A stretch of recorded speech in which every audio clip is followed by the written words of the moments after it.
I once again apologize to my YouTube viewers. It appears I am not live yet. Hang on. See if I can trick this into thinking I'm live. Come on, you can do it. You can do it. Come on, Twitch. Work with me. Work with me, Twitch. Don't fight me on this, Twitch. We must be allies. We must be united.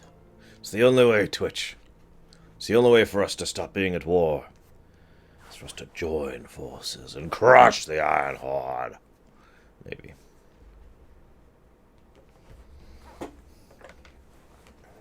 Maybe. Come on, Twitch. There we go. It has decided to go live. Holy moly. Okay. Welcome to Warlords of Draenor.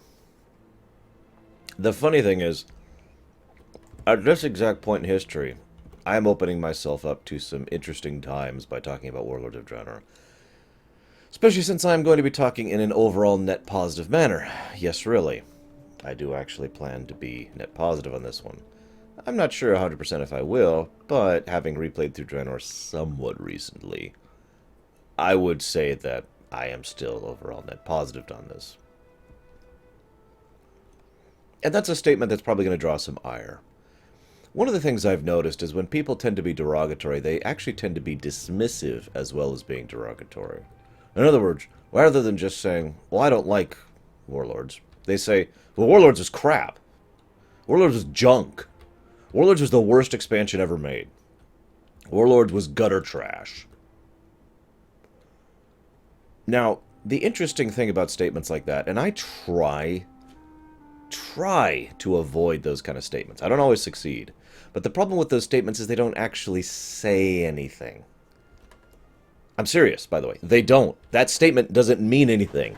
All that you're saying there is, I don't like this. That's the only statement being conveyed. No other information is being conveyed. No other knowledge, no other communication. It's one of the things I hate most about feedback. I actually did a video relatively recently about positive and negative feedback. And one of the points I made in that is that, I'm sorry, Azura. We finished earlier than expected. Inclusive, okay? Well, if Baronessa hops on, I will say thank you for the terrible news. Anyways, so one of the things I try to be is be inclusive. I try to say, well, I don't like blah, and here's why. It's one of the things that bothers me so much when I can't say why I don't like something. It's why I came up with the term coffee. Because there's sometimes when I can acknowledge something's well done, and well constructed, and well built, like the first BioShock, or like Dark Souls, or like the Game of Thrones series, and yet I look at it and I just don't like it. And I could enumerate that. But the point is, I came up with that whole term to explain something, to try and get away from that sort of dismissive, well, Game of Thrones is crap. Well, Dark Souls is junk. Well, BioShock is just awful. Those statements don't mean anything. They don't convey anything. So, everyone is absolutely entitled to their opinion, but all I ask is if you're going to say you don't like Warlords, say you don't like Warlords. Say why you don't like Warlords. Give feedback. Give criticism. Don't just say, well, I hate it. Or it's junk. Don't be that dismissive, okay? I fully get that a lot of people don't like Warlords. I really do. My own sister doesn't like Warlords. To give it a direct parallel to this. I'll even give you some reasons why she doesn't like Warlords. I love Warlords. Yes, that's right. Not just like, love. The things that Warlords did right, they did very right. But why don't we rewind just a little bit and say hello to everyone. Sorry, I got on a rant there. Hello, who's on today? We've got Jalea, Ravenwind, Zwan, Eli, Azura. I'm so sorry, Azura. Kay, Nicolas, Stukov is here, Takoida's here. Night Forager's here. Eli is here. Did I already say Eli? Get Faster showed up. And Thomas is here. Hello, everyone.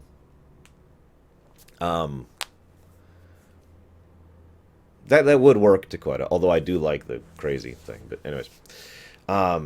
So let's go ahead and start by talking about the nature of why I think the whole Warlords is the worst expansion ever comments don't really have that much weight. Because I've heard it before. About 4 times, actually. There I was, in the middle of Pandaria. Warlords hadn't even been mentioned yet. And people kept talking about how Pandaria was just the worst expansion ever. There I was, in the middle of Cataclysm, enjoying the archaeology, doing the new endgame raids. And people were telling me how Cataclysm was the worst expansion ever. There I was, and they introduced LFG, and they introduced the endgame, the multiple difficulty sliders in Ice Crown, and in the Trial of Champions. And people were like, Wrath is the worst expansion ever. And believe it or not, I also heard this in BC too. I still heard people talking in BC about how BC was just so much worse than vanilla. About how they had babied it down. And they kept adding too many quests, and there was too much story. Yes, I actually heard that complaint. Too much story to the game. Not enough, too much linearity. Whoa, why did that delete? Oh, because it... Sorry, we've still got the link filter. Don't say BNet. Anything with a period, it's going to assume is a link. Hey, Bender. Hey, Samurai. Sorry, Stukov. That should only be a 1-second timeout, so you should be good now.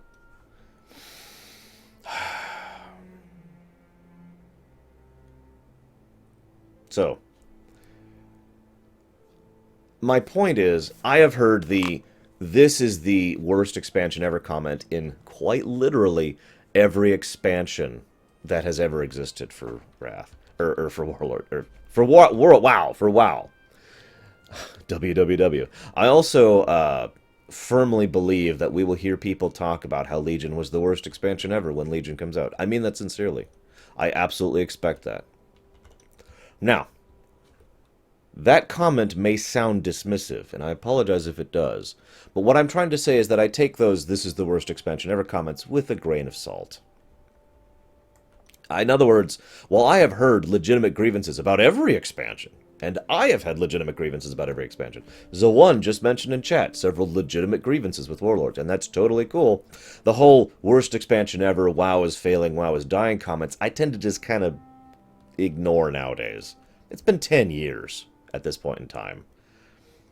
So, yeah, I'm kind of used to it, you know what I mean? That's the first thing I wanted to say. The second thing I wanted to say is kind of talk about my interpretation of why Warlords was the second worst expansion ever, or, if taken in historical context, is the worst expansion ever. And I mean that sincerely. I do think Warlords, in historical context, is the worst expansion they've ever released. I still love it. And I have to emphasize that point because to this day, I still get people who don't actually understand that concept. If there are 10 things you love, and you pick out the worst of those 10 things, that does not mean you don't still love it. That does not mean you don't still like it. It means it's the worst of the 10 amazing things, okay? But, moving along. Let's talk about one of the biggest problems with Warlords, in my opinion, and why I believe the way I believe. First, and most importantly, Blizzard has been trying to pull a Varant on us. Now, I imagine most of my viewers don't actually know what Varant is. It's a development company that made a little game you may or may not have heard called EverQuest. And they had this philosophy of punching out an expansion basically once a year, sometimes more frequently than once a year. And when I say expansion, it might be more accurate to call it a content patch, because it wasn't what you would usually think of as an expansion. It was like one additional patch of content. It was like $20 or whatever. You drop it down, you get access to the new content. I feel like Blizzard has been trying to lean in that direction. They've been trying to push out new content more frequently, but somewhere along the line, someone at Blizzard has sort of mistaken more content, which the player base has been saying for years, more content, more content. And anytime your customer says, we want more of your product, it's usually considered a good thing. But Blizzard keeps seeming to misunderstand this and thinking, well, you mean more expansions. Keeping in mind, we have had quite a bit of amazing content come out in patches in this game. Now, yes, patches don't generate additional money linearly, but they do generate additional money, because additional patches mean additional people either subbing up for the patch or staying subbed for the patch, and that's income. I feel like the accountants at Blizzard need to have me walk over. I hate to sound arrogant, but I need to walk over and just be like, guys, look, let me explain this for you. Because I feel like they just keep missing this basic point, okay? So they've been pushing this whole expansions faster thing. In fact, they've basically been doing it since Wrath. Well, we're going to be pushing out expansions faster. We're going to be moving out expansions faster. And then there was this colossal break in between, let's be honest, Citadel and Cataclysm, because the Halion patch was pathetic. And then, okay, we're going to push it more. And then there's this huge content break in between Dragon Souls, almost said Dark Souls, between Dragon Souls and Pandaria. We're going to be pushing out expansion, and then 14 months between Siege and Warlords. So here's the problem. They decided to do something that I have actually said is a bad idea for years. They split up their development team. They pushed all their developers off into 2 teams. The writers would coordinate between the 2 a little bit, but there's 2 teams of writers, 2 teams of programmers, 2 teams of art assets, etc., etc. The only group that was doing the same work for both is the design team and the music team, both of which is a unified team between the 2 groups, okay? Now, when Pandaria launched, one of these teams went out and started making Legion, and one of these teams started out making what would eventually become Warlords, okay? They did this when Pandaria launched. Now, about 2 patches in, right about when 5.2 came out, most of the development teams here were doing the had already finished, the finishing polishes up on Siege, and they had handed it over to the actual testing team and balancing pass team, which is completely separate from the design team over here, and said, here, we're going to go back to working on our 2 projects. Right about this time, the Legion team said, there's no way we're going to be ready for the next expansion window. We cannot finish Legion in time. That was the intent. That was the original intent, for Pandaria to lead into Legion. And if you pay attention to the overall thread and thematic arcs throughout Pandaria, as I've shown you, that makes perfect sense. What was Pandaria all about when it comes to when you zoom out and you look at the setting? It was all about the Titans. It was all about preparing for the Legion. It was all about the 2 sides needing to unify against a greater threat.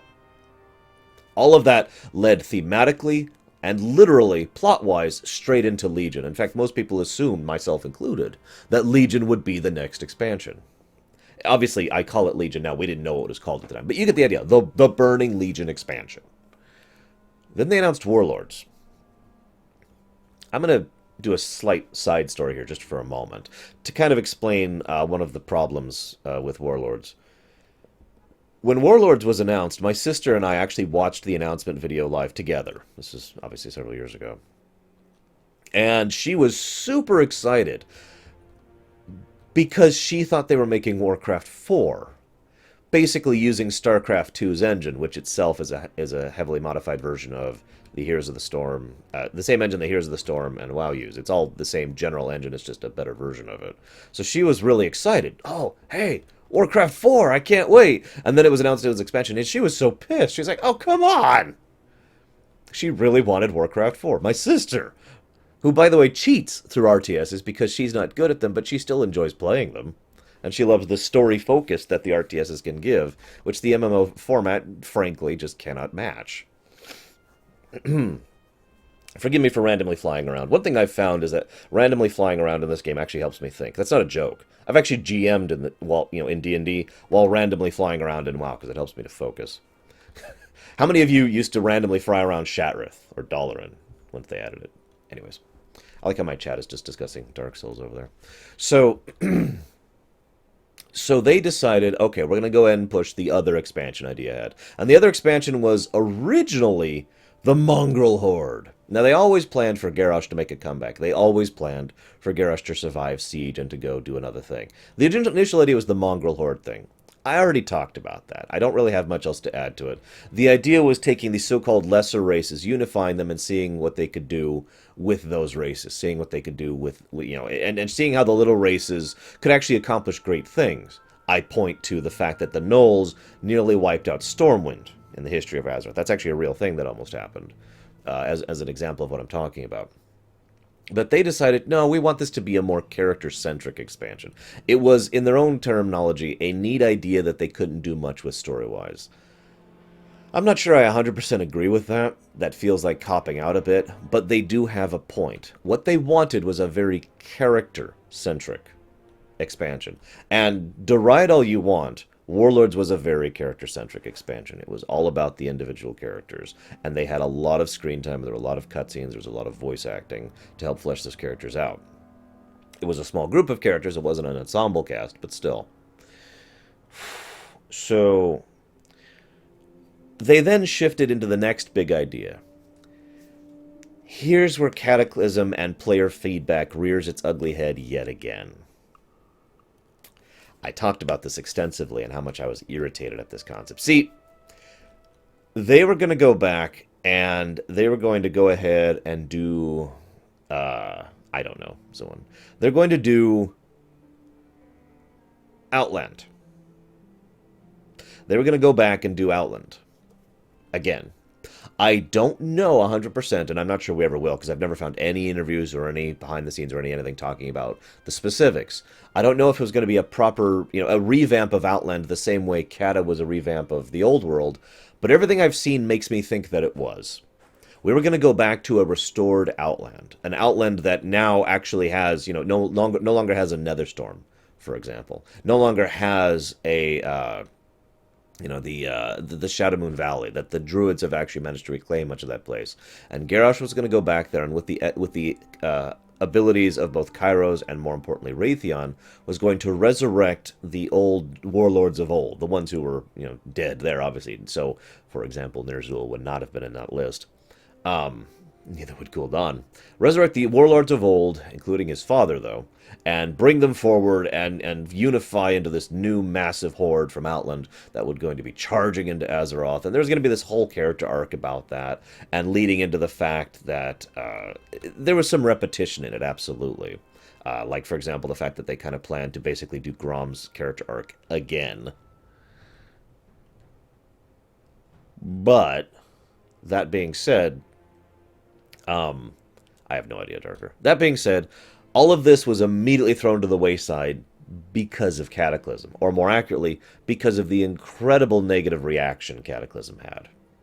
You remember that negative reaction? I talked about it extensively as we were going through the 1-2-360 experience. People constantly complained about Cataclysm, constantly complained about the revamp of the old world, constantly complained about how there was no content in expansion, when Cataclysm actually had more content than any other expansion we've ever had to date, and that is still true.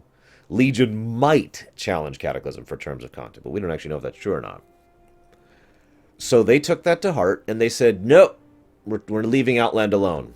But they really wanted to do something with this, and they got together in the writing room and hashed it out, and they're like, okay, we need to have some kind of way to keep forward this Garrosh story thing. And the idea they came up with instead was time-traveling alternate dimension.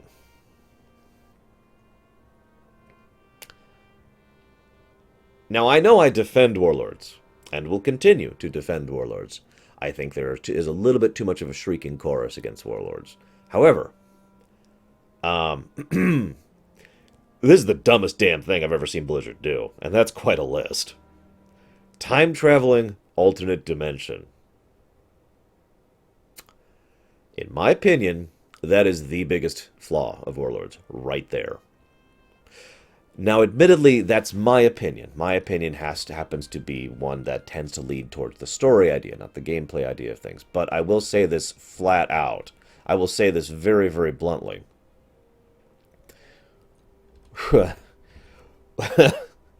I really... Okay.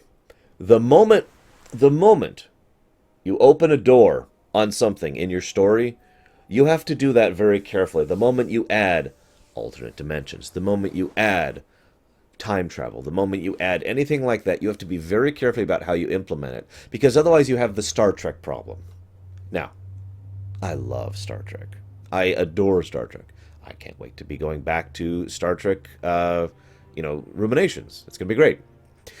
But the biggest problem Star Trek tends to have well, that's a lie. One of the bigger problems Star Trek tends to have, one of the things that aggravates me constantly about Star Trek, is the fact that they occasionally use time travel casually. Just, oh, let's go back and fix time. Let's go back and alter time. And yet, see, the problem there is it's the exact same problem with Superman being brought back from the dead back in the 80s, I think that was. Was it the 80s? God, I don't even remember. 80s or 90s. Anyways, it's the exact same problem. You brought back Superman from the dead. Okay, how am I ever supposed to take anything seriously anymore? Let me really enumerate on this, because this is a big problem a lot of writers have across all of fiction. The moment you add something big like that, this is why I talk so much about why you need to be careful with death, why you need to be careful with concepts and tropes you add to your settings. Because the moment you add something, you have opened a door. Now, the viewers are going to be thinking, well, okay, this is big and threatening, but why can't you just reverse time? You did it last time. What's your excuse for not reversing it this time? You didn't have an excuse last time.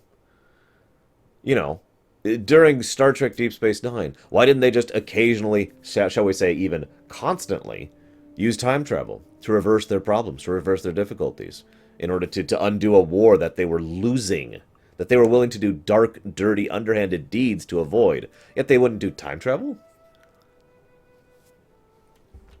Now, yes, I do, Rigel, because the way they'd introduced time travel up to this point, up to Warlords, was self-consistent, and actually was very limited in its application. There was a lot of work being done by an active group to maintain a timeline, and there was active work being done by the same group from the future to undo that time. And we defeated the latter group, and the former group lost that power. That's one of the things I actually did genuinely like about the end of Cataclysm. One of the few things, but one of the things nonetheless. With the loss of the powers of the Bronze Flight, they had successfully pulled time travel back out of the setting. They had said, all right, we had our fun with it, no more. And I liked that. It closed a door on it. Awesome. And then randomly we go back in time to an alternate dimension. Why would you do that? Why would you just randomly decide? It's as if they had actually sealed up what is it's not really a plot hole, but just bear with me. It's like in a story, someone's like, oh crap, we made this really big plot hole 2 episodes ago. Quick, let's fill it in. And they fill it in. It's not the perfect fit, but it does nevertheless successfully fill in the plot hole. Whew, disaster averted. And then 3 episodes in, they're just like, oh, by the way, plong, plot hole.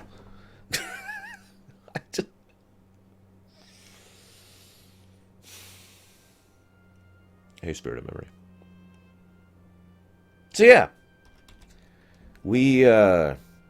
and that, yeah, it was also interdimensional time travel. We go to an alternate Draenor.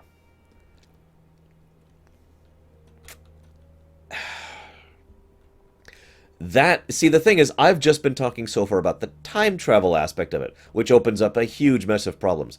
Do you know how many problems are opened up with the fact that we can casually transit to another dimension? An alternate dimension? I'm serious. Do you? I don't know if I can properly explain in words how stupid of a move that is to make. Now, we had already had alternate dimensions in WoW. That was already a thing. I've already given my opinion on it and the fact that I hate it. That's a personal opinion. I've already talked about it. I really don't feel like reiterating my points there. Point being, alternate dimensions were already a thing in WoW, but it was still self-contained because it was always, here's us, and there's them. It was a clear distinction, okay? It was a clear distinction between two sides. It wasn't like, well, I hate to call comics out here, but it wasn't like the DC universe was, where it actively maintained like 5 main continuities, or more, at some points in history. It's one of the reasons why the Infinite Crisis happened, for God's sakes. The original Infinite Crisis. The one where they were like, okay, this is getting ridiculous, we need to unify this into a cohesive timeline. I was actually in favor of Infinite Crisis, for God's sakes. Because of that exact fact. It had gotten ridiculous. The fact that they had basically had this distinction, and all of a sudden, oh, well, here's this alternate Draenor, which suddenly becomes the second timeline we're maintaining. And yet it became so obvious that that's not what they wanted to do. They rather suddenly wanted to make... What is it we heard constantly from the developers? And we've heard this as recently as this year. Oh, well, there's no alternate Azeroth, or we have no plans to go to alternate Azeroth. We're not going to alternate Argus. We're not going to alternate anything else. We're just doing alternate Draenor. Think of it as if it's in its tightly concealed bubble. And yet they kept constantly getting that question because people who actually gave a damn about the story, people like me, and I know I'm not alone. I know I'm not the only person who cares about the story in Warcraft because these questions kept popping up during the BlizzCon Q&A tables, during the actual questions they put out on the forums and the post and Twitter and all that. There was constant questions of, well, okay, if alternate Draenor exists, what about blah? And the response is always, well, don't think about it. Think about alternate Draenor in a bubble. Well, but you've introduced alternate Draenor. What about blah? Oh, well, don't think about it. Think about it in the bubble. It was so obvious that this was not a well thought out plan. And that brings me to the second biggest flaw of Warlords, in my opinion. This is not Garrison's. I know if you ask a normal person, I shouldn't say it like that. If you ask most people, ooh, I just got a new patron. Thank you, Heirloom, if you happen to be alive right now. If you asked a normal person what their biggest flaw was of Warlords, you would probably get two answers. Lack of endgame or garrisons. You'll notice I haven't mentioned either of those yet. I will talk about them. For me, the biggest was the alternate timeline, alternate dimension. Hey, Brookhampton. And the second was the fact that they had two writing teams that disagreed with each other. Does that sound familiar? A storyline happening on Draenor, which is screwed up because two different writing teams are disagreeing with each other? Does that sound familiar? Well, thank you, Eli. I've actually joked on stream and during this Lorerun that maybe Draenor is just cursed. Because the two times Blizzard has tried to go out there, they have screwed it up on the writing side of things. I liked BC as much as anyone. I personally consider BC the weakest expansion without historical context. I want to stress that word. At the time, BC was really good. It was a great step up. I praised it. I talked about all that. But looking at it now, BC is the weakest expansion now. But even still, most of the reason why it was so weak was because of that writing screw-up. I kept calling it the Alzheimer's incident, because the writing teams basically just kept conflicting with each other. And it took until quite literally this year, 2016, is when they finally got around to fully polishing out and retconning BC into something coherent. By the way, I recommend the Illidan book. It does a good job of retconning BC and making a lot of it make more sense. And I mean that sincerely.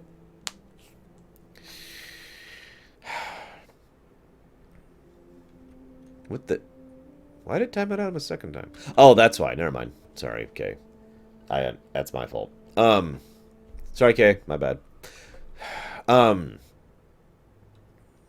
So yeah, Draenor is just freaking cursed. Because they had these two teams, and one of the team was, I can go and explain the two teams, and I guarantee you, this will make perfect sense when I say this. This will all line up when I say this one sentence. I'm dead serious.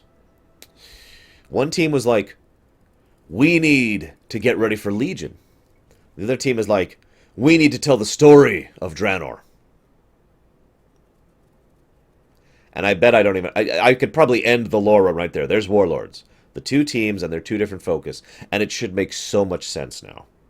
All the aspects of the lore that don't quite interact with each other is all because of that. Because one team was trying to prep for Legion. The other team was trying to tell the story of Draenor.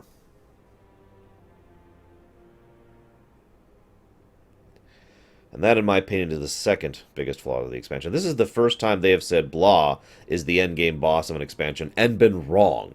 I'm not going to say lying, because that is actually inaccurate. The original intent was for Grom Hellscream, to be the end boss of Draenor.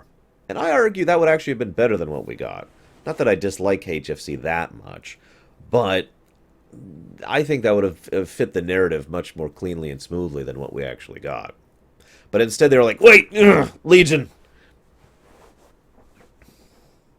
And Grom randomly turns into a good guy at the finish line of a 100-mile dash.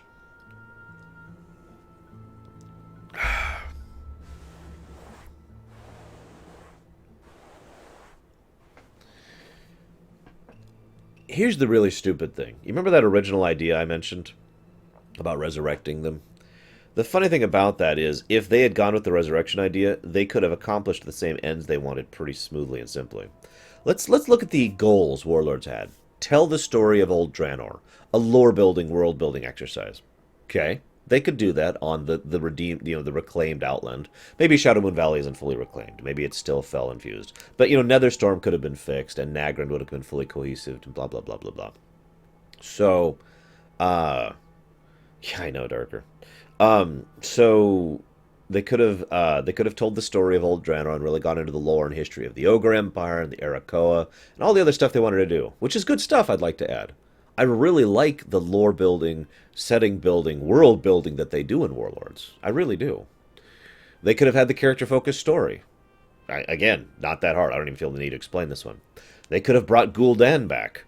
Our Gul'dan. Now, I don't want them to. As I've said before, I'm okay with them bringing out new characters. But at the same time, I'm willing to give them a pass on this one thing, because Gul'dan hasn't had a lot of screen time, and I don't mind him having screen time. In fact, I'd kind of like Gul'dan to have more screen time, because he's an interesting character. And, I would like to have, at the very least, a proper send-off, rather than basically dying in the middle of a Warcraft 2 map, where you barely noticed you were killing a named character. So, bring Gul'dan back with the whole resurrect thing. Done. And that could, of course, lead into Legion. All of the points they wanted to do, they could have done with the resurrection plot, rather than this alternate dimension time-traveling garbage. And they could have still accomplished the main plot thread they were doing, with the whole Raytheon thing. They could have done they could have had Raytheon... So the main plot of Warlords is actually fairly simple.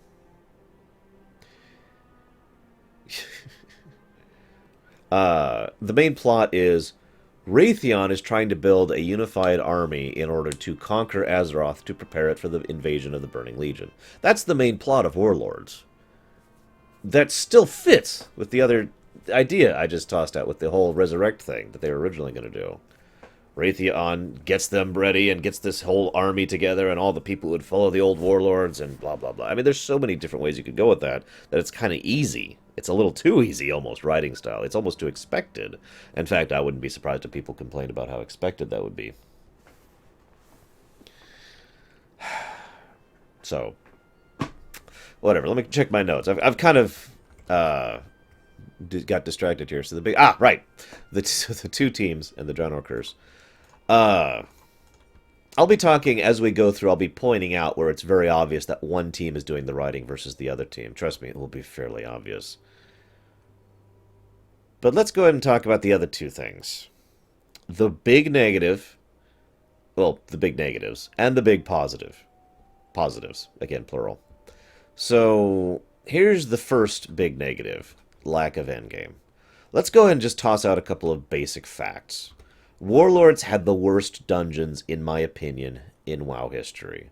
Yes, even worse than Vanilla, because even Vanilla had things like Stratholme, Shalamance, Uldaman, Maradon, Dire Maul. Dungeons that may have not been the best designed, but still were enjoyable to go through, and, this is important, were critically, integrally tied in to the story. Dungeons have always been a main focus, a primary focus for WoW. Again, going all the way back to Vanilla, Ragefire Chasm, Dead Mines, Wailing Caverns. All of those places have been places that are not just places you're supposed to go at to level, but places that have been part of the main plot, either of the zones or of the game as a whole. Right? Everything in Blackrock Spire, for God's sakes. BRD, Ubris, Lobris, MC, Blackwing Lair, all of this was still in Vanilla. So, dungeons have always been a main focus of WoW. They have always been plot-centric and plot-heavy, and, well, I shouldn't say always. There's always been a lean towards plot-heavy, plot-centric, and it's always been a big aspect of the content you're supposed to experience. Now, here's the thing. There is one dungeon. Well, that's a lie. Two dungeons in Warlords that are plot-centric. And then a few others that have something to do with the overall plot in a kind of a vague term, but not really. Let's go ahead and enumerate them. So you see Bloodmaw Slag Mines right here. What does that have to do with the overall plot? Well, that's a dungeon that does thematically have a little bit of a connection to what's going on in Frostfire Ridge, in the fact that it helps flesh out the ogres a tiny bit. But there's no quests that lead there or from there. Iron Docks. Well, I actually do enjoy Iron Docks, admittedly. However, Iron Docks is basically just, here's us showing off the Iron Horde for a bit. Auchindoun. That's one of the plot-centric ones. The actual story arc of Talador actually weaves around and then into Auchindoun. So there you go. Auchindoun is an actual, proper WoW dungeon. The other proper WoW dungeon is I can't actually think of the name. It's the Spire in the Spires of Arak. It's this thing right there. I'm literally pointing at it. It's whatever this thing is actually called. I can't think of the name of it. Excuse me. Skywall? I don't know. No, Skywall's the elemental plane of air. But anyways, that's the other plot-centric dungeon. Those two are it. And it's not like those dungeons were badly designed from a gameplay perspective. Quite the contrary. Actually, most of Warlords dungeons are very... Skyreach, thank you. Most of the Warlords dungeons are very well designed from a purely gameplay perspective. Smart trash, good trash layout, fun boss fights, fun mechanics. I'm sorry, I do love the train fight, the train dungeon. I know I'm not alone in that.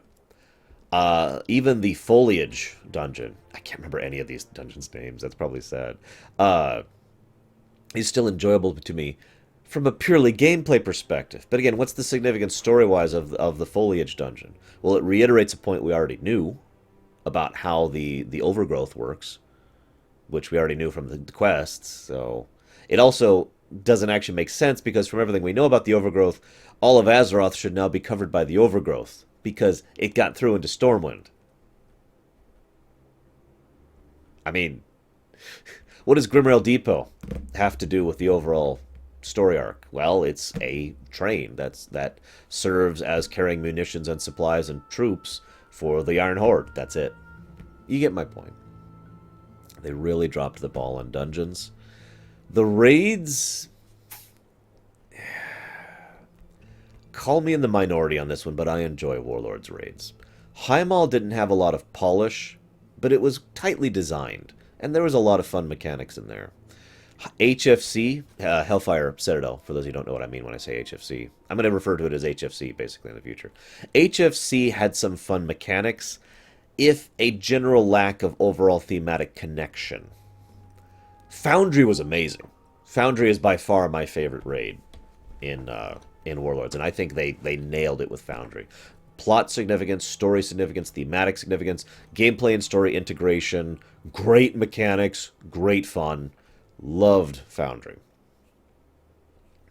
But those three are the only raids they released in the whole expansion, which is the least amount of raids ever. And that's the problem. So, generally lackluster dungeons, and not that many dungeons, sort of leaning towards lackluster raids, and not that many raids, and 2 patches. They only released 2 patches in Warlords. 6.1, which added no content, did a lot of stuff under the hood, I'll give them credit for that, but no content. And 6.2, which added a raid and a zone that didn't have a primary quest chain. They added a zone, and then they made it a new Timeless Isle. That's it. Hi, Nerzes. That's it. That's all the content they added in Warlords. I'm saying this all because sometimes, as I mentioned earlier, I don't think it's acceptable to say, I don't like blah. Blah was bad. Endgame was bad. Why was Endgame bad? That's what I want to know. What I am telling you is why Endgame was bad. What I am telling you right now is how they dropped the ball on Endgame. Lack of dungeon support, lack of significance in the heroic modes, lack of endgame content patches. I mean, how long? It took us 2 days to go through Pandaria's endgame. 2 days! And I had planned that all in advance so we could just push through it. All the domination point stuff, all the new dungeons. I didn't even excuse me, not dungeons, scenarios. I didn't even show you the battlegrounds they added, or some of the other content they added, because it wasn't really lore-centric. All the new scenarios, all the new quests, all the new daily hubs, all the new raids, plural. They added tons of stuff to Pandaria's endgame. And Pandaria isn't exactly exclusive in that concept either. Compare that to Warlords. They added 6.1, which added nothing in terms of content, and 6.2, which added a raid, one raid, and a couple of other features. And yeah, think about that for a moment. This is what people mean when they say it was a lackluster endgame. Now, all of this would have been acceptable if Legion had come out a year ago. I'm serious. If Legion had come out, say, last September, this would not have been nearly as much of an issue. The problem is Legion is coming out this August. And that is once again going to be 14 months. We counted it out the other day. 14 months of nothing.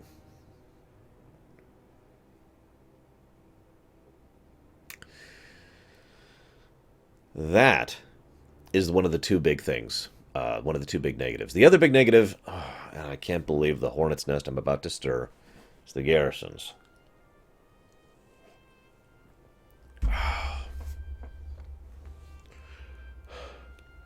Every expansion in WoW has had one thing that people fixate on when they speak derogatorily of it. What was it in Pandaria? Because we already talked about this. It was the pandas. Kung Fu Panda. Everyone constantly, who was derisively speaking of Pandaria, constantly spoke about how it was just the Panda expansion and the Kung Fu Panda expansion and blah, blah, blah, blah. Everyone, even people who were making fun of it for fun, people who weren't actually negatively thinking about it, were just mocking it as part of their job, pointed out the Panda thing in Pandaria.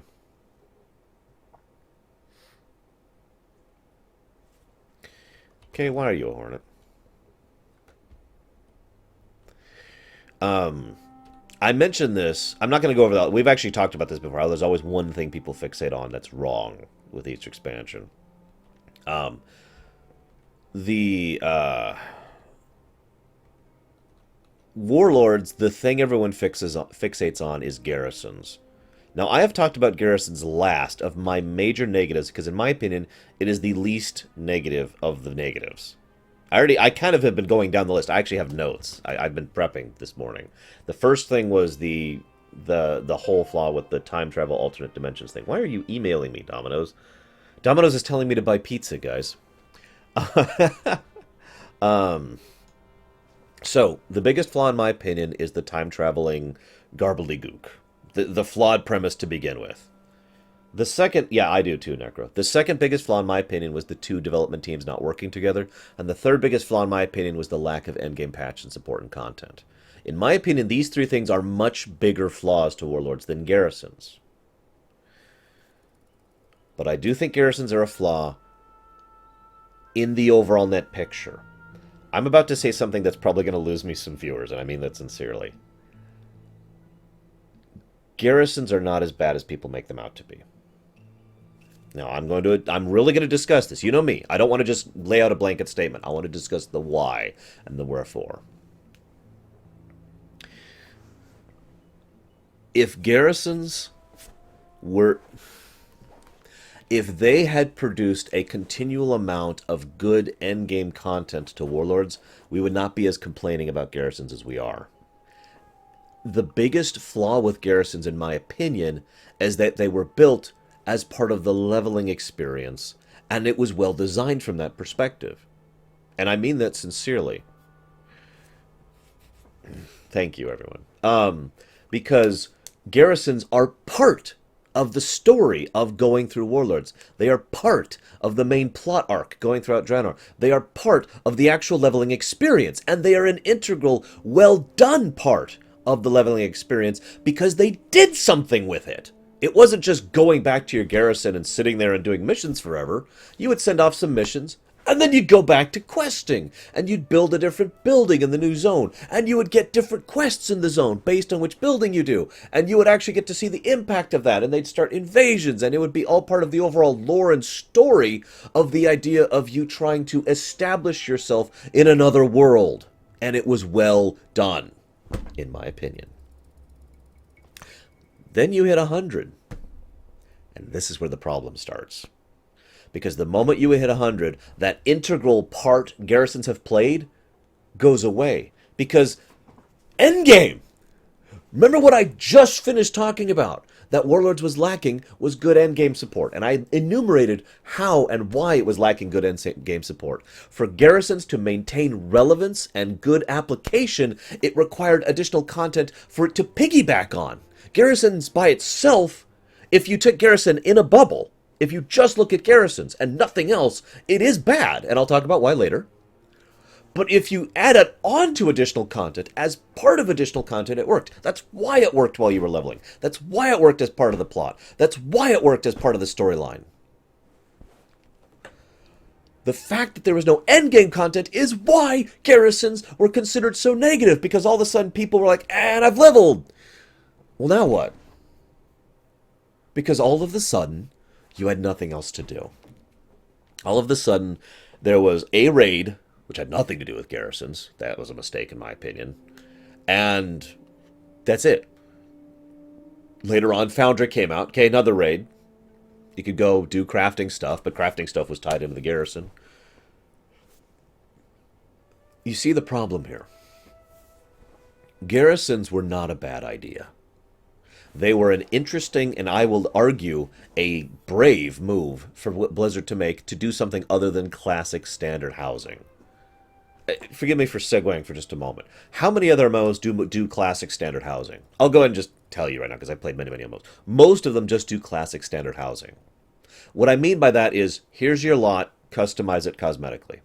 Now, that's not necessarily a bad thing. I enjoy being able to set up my own house. It's half the reason I enjoy playing Sims. And yes, I admit that without shame. Sims 3, specifically. I like being able to build my house and customize it. That's cool. I like that. WildStar tried something a little bit different by the fact that housing could actually give you tangible buffs. It dropped the ball a little bit because it was basically a threadbare concept that they didn't do anything with, but still. But Warlords tried to do something interesting. It really did. It tried to do a way to tie in your house towards your experience in playing the game, rather than just being a place where you go to have storage and to cosmetics. Now, let's go ahead and examine something that they did drop the ball on here. For those of you not aware, originally you were... No, I do not, Kovac. Nobody's actually really asked me to talk about Sims, believe it or not. Oh, that's not true, but... So, the problem here is that originally, one of the first things they were going to do was they were going to say, you can build your garrison in any one of the zones. There's going to be like one plot of land in each zone that you could set up, and that would be where your garrison was. Cool! I love that idea. I would probably still set up mine in Frostfire Ridge, but that's because I absolutely love Frostfire Ridge. I think it's amazing. But the idea that I could set it up in Iraq or Nagrand, that's cool. I like that. They axed that idea, but they had another idea to back that up. Okay, new idea. I'm listening. The new idea is, why don't you be able to customize it a little bit more in terms of pure cosmetics? Again, cool. We could have had elven garrisons. Blood elven garrisons. We could have had, Tauren garrisons or undead garrisons. Or, I'm sorry, I'm speaking from a Horde perspective, of course. We could have had Night Elf garrisons, or Dwarven garrison. Dwarven garrison, I'd be all over that. Nope, that was axed too.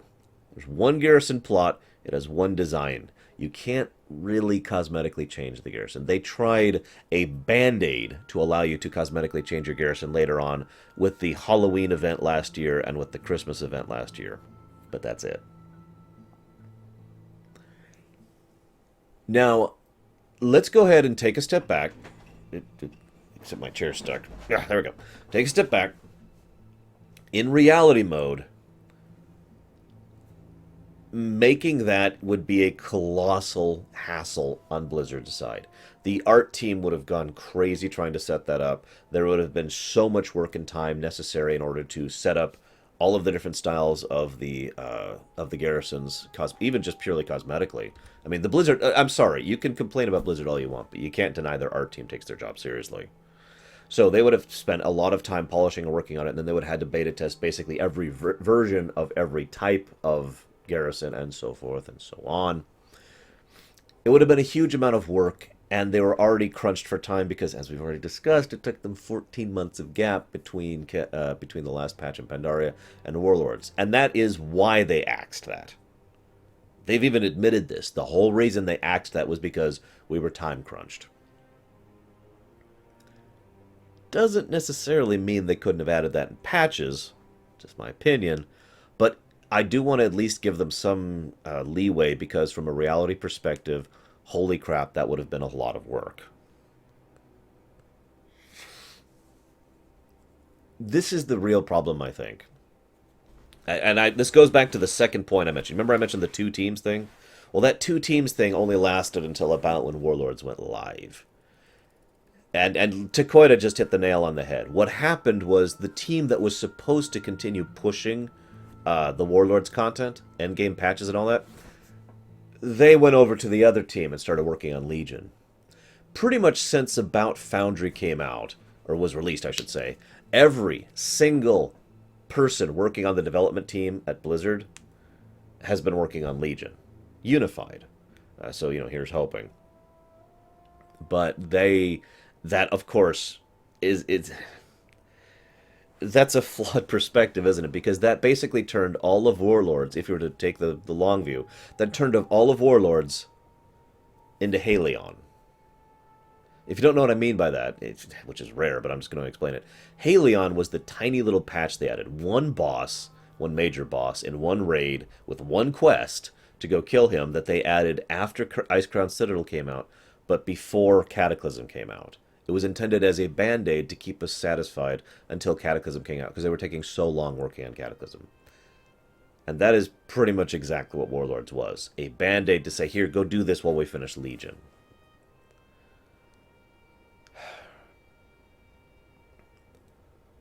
What really makes me grieved about Warlords was that the good that was in Warlords was great, in my opinion. There are some deeply emotional, moving scenes. There's some great character moments for some characters. They do a lot with what they had with Warlords. And then there's the rest of it.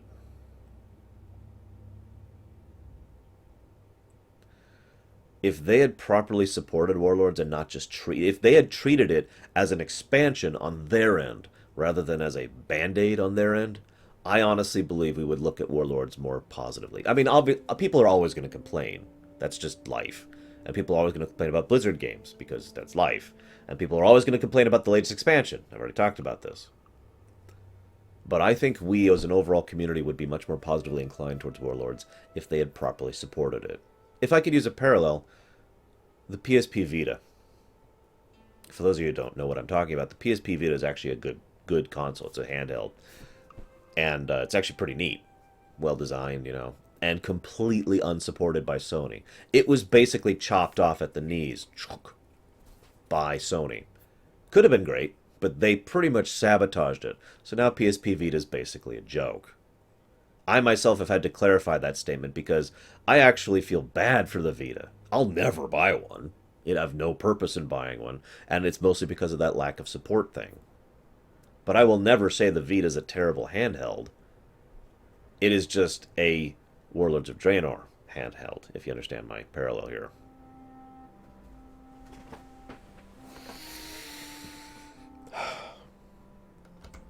The other thing I wanted to talk about with regards to garrisons, really quick, while we're still on the negative thing, is the idea that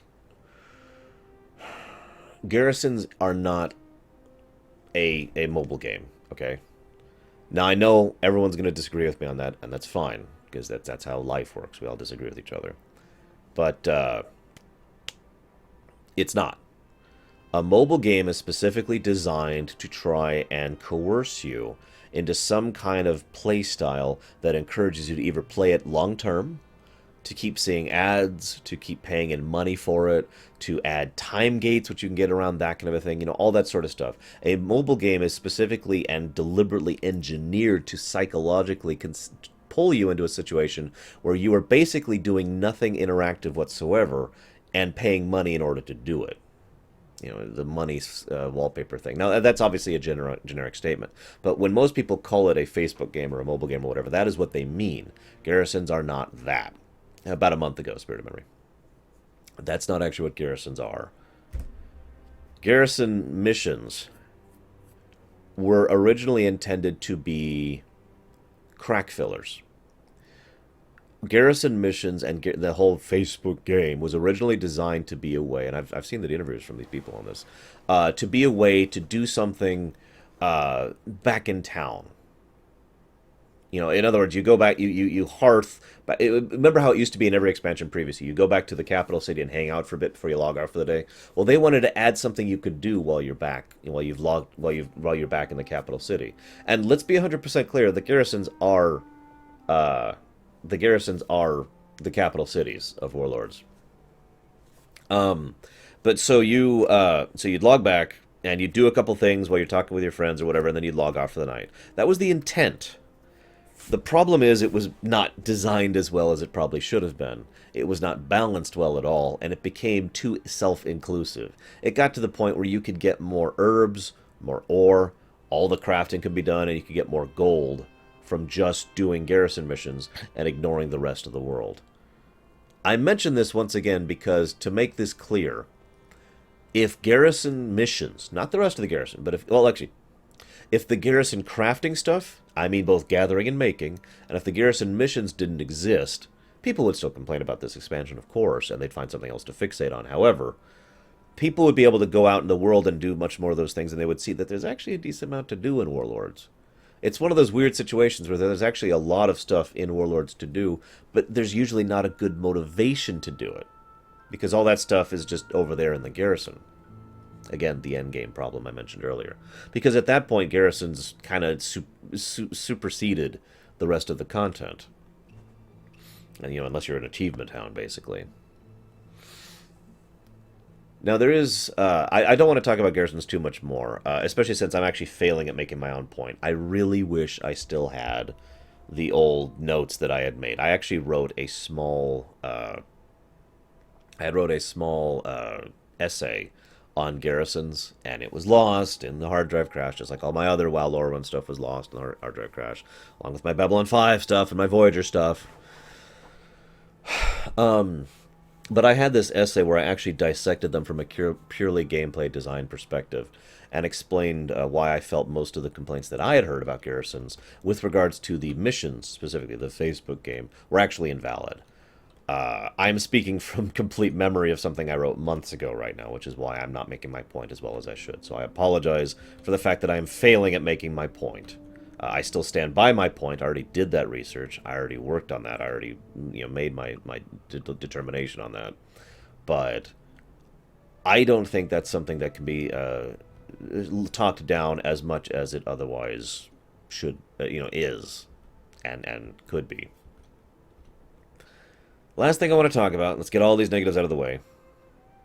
Ashran. Now, I'm going to open the floor a little bit on this, because I poked at Ashran for a few weeks, and I have not been back since. But I know several people who are, staunch PvPers in this game, and I know several people who are big on world PvP, and all of them universally hate Ashran. I can go ahead and give you my determination on Ashran and how I feel that they screwed up on Ashran. Let me rewind a bit and talk about how absolutely amazing Tol Barad was, and why. Tol Barad was amazing because it was a surprisingly good marriage between PvE and PvP. Because Tol Barad was actually two zones. There was the PvE daily zone, which could involve PvP, but was not mandatory and was not forced. And then there's the PvP zone, which was full-on PvP. You with me? So... the full-on PvP zone was especially amazing because it was fully objective-based. The entire point of the Tol Barad thing was this wonderful system, which I'm not going to fully detail to you, where you would actually... it wasn't just capture and hold a point. It was capture and hold like 5 points, all at the same time, while building up defenses for them. But those defenses can be destroyed, which makes it harder to hold them, and so forth and so on. There was actual tactics, there was actual strategy, which was involved in the design of Tol Barad. Winter Grasp was, in my opinion, a weaker version of Tol Barad. I don't like Winter Grasp as much as I like Tol Barad, but Winter Grasp was still leaning in the same direction. It was the prototype, really. Ashran, I feel like they took that and they're like, well, why don't we take that to the next level? But their idea of what the next level was Ashran. So let me go ahead and explain my experience in Ashran. Now, this was pretty close to launch, okay? So I go out, and what I have is Alterac Valley without the capture points. Now, some of you might think that's a great thing, but let me explain what I mean by that. What I mean by that is... Here, I can show you kind of on the map. So, here's Ashran, right? There's the Horde in the north. There's the Alliance in the south. And this is where we were. Right at this road, pretty much literally in the middle. And what was there was about 80 people who were just killing each other in this massive free-for-all brawl. No tactics, no strategy, no point, no reward other than being able to kill the other guys. All this other stuff where you could go and do these little mini-game things and trying to force PvE into PvP was pretty much universally ignored. Anytime any group tried to go off and do something, it would be like one guy who couldn't do it, or three guys who couldn't do it, and then it would be back to the giant brawl right here in the middle. And there's raid bosses out in Ashran, and there's like little mini quests you can do, and of course you could kill the enemy boss, which basically resets the zone for a bit. I know they've changed Ashran since then. I don't really know how they've changed it because I just don't care that much, so apologies. But yeah, this was boring. I got out there and was like, yeah, giant battle, giant battle, giant battle, giant battle, giant battle, giant battle, giant battle. It never ended. It was this non-stop, just this endless steamroll right here in the middle, and nothing else. Oh yeah, and so Necro points out something that I should mention to you guys. Forgive me. This is nowhere near as big as it looks. This town here is tiny. I mean, this is basically the size of our garrison, to give it perspective. In fact, you can kind of see how tiny Ashran is when you see it there compared to other zones. Ashran is very small. So this giant battle that was happening here was basically happening in view of the two sides. So everyone could pretty much see the giant battle happening there in the middle, constantly. Yeah, I agree with the statement Eli said. It was at Alterac Valley in vanilla without any of the nostalgia to help lift it up.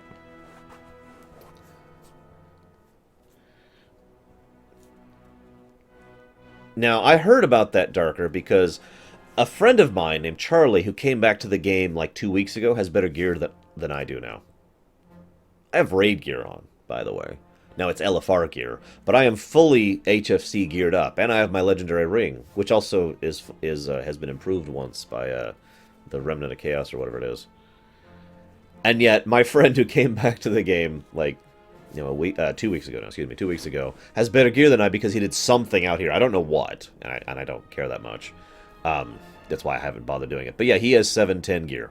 A full suit of 710 gear.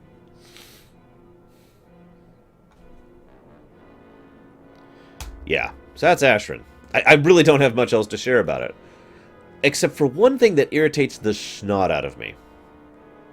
One of the things they wanted to do is they wanted to enforce that this is the capital city of Warlords. Now, let me make my opinion on this 100% clear. This garrison right here, or this garrison right here, depending on your side, that's the capital of Warlords. Your garrison is the capital of Warlords. The only thing that makes Ashran a capital at all is the fact that it has portals to the other cities. And they're all, and as we actually showed just the other day, it's all strewn all over the place and not really particularly well designed. And yeah, I like making things look pretty as much as the next guy, and probably more so actually, but I also like a little bit of function and utility in my capital city design. It's one of the reasons why I actually enjoy the Pandaria capital cities, or the Dalaran ones for that matter. Originally, by the way, this is not true. This was not supposed to be the capital city. It was supposed to be Karabor. And then they changed it to Shatrith, which, by the way, Shatrith basically isn't even in Warlords. I'll talk about that when we get there. And now it's Ashran. I don't have anything else to add to this. I can't stand this. I don't even know anything about the Alliance side.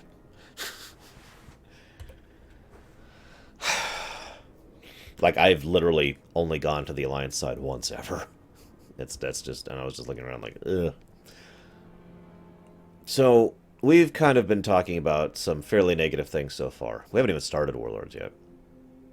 Why don't I discuss something that no one else discusses? Why don't I go ahead and discuss positives of Warlords? How's that sound, guys? Does that sound weird? Does that sound acceptable? Well, it's tough because it's my show, damn it. Let's talk about some positives. I got a list. Let's see. What did they do in Warlords that was positive?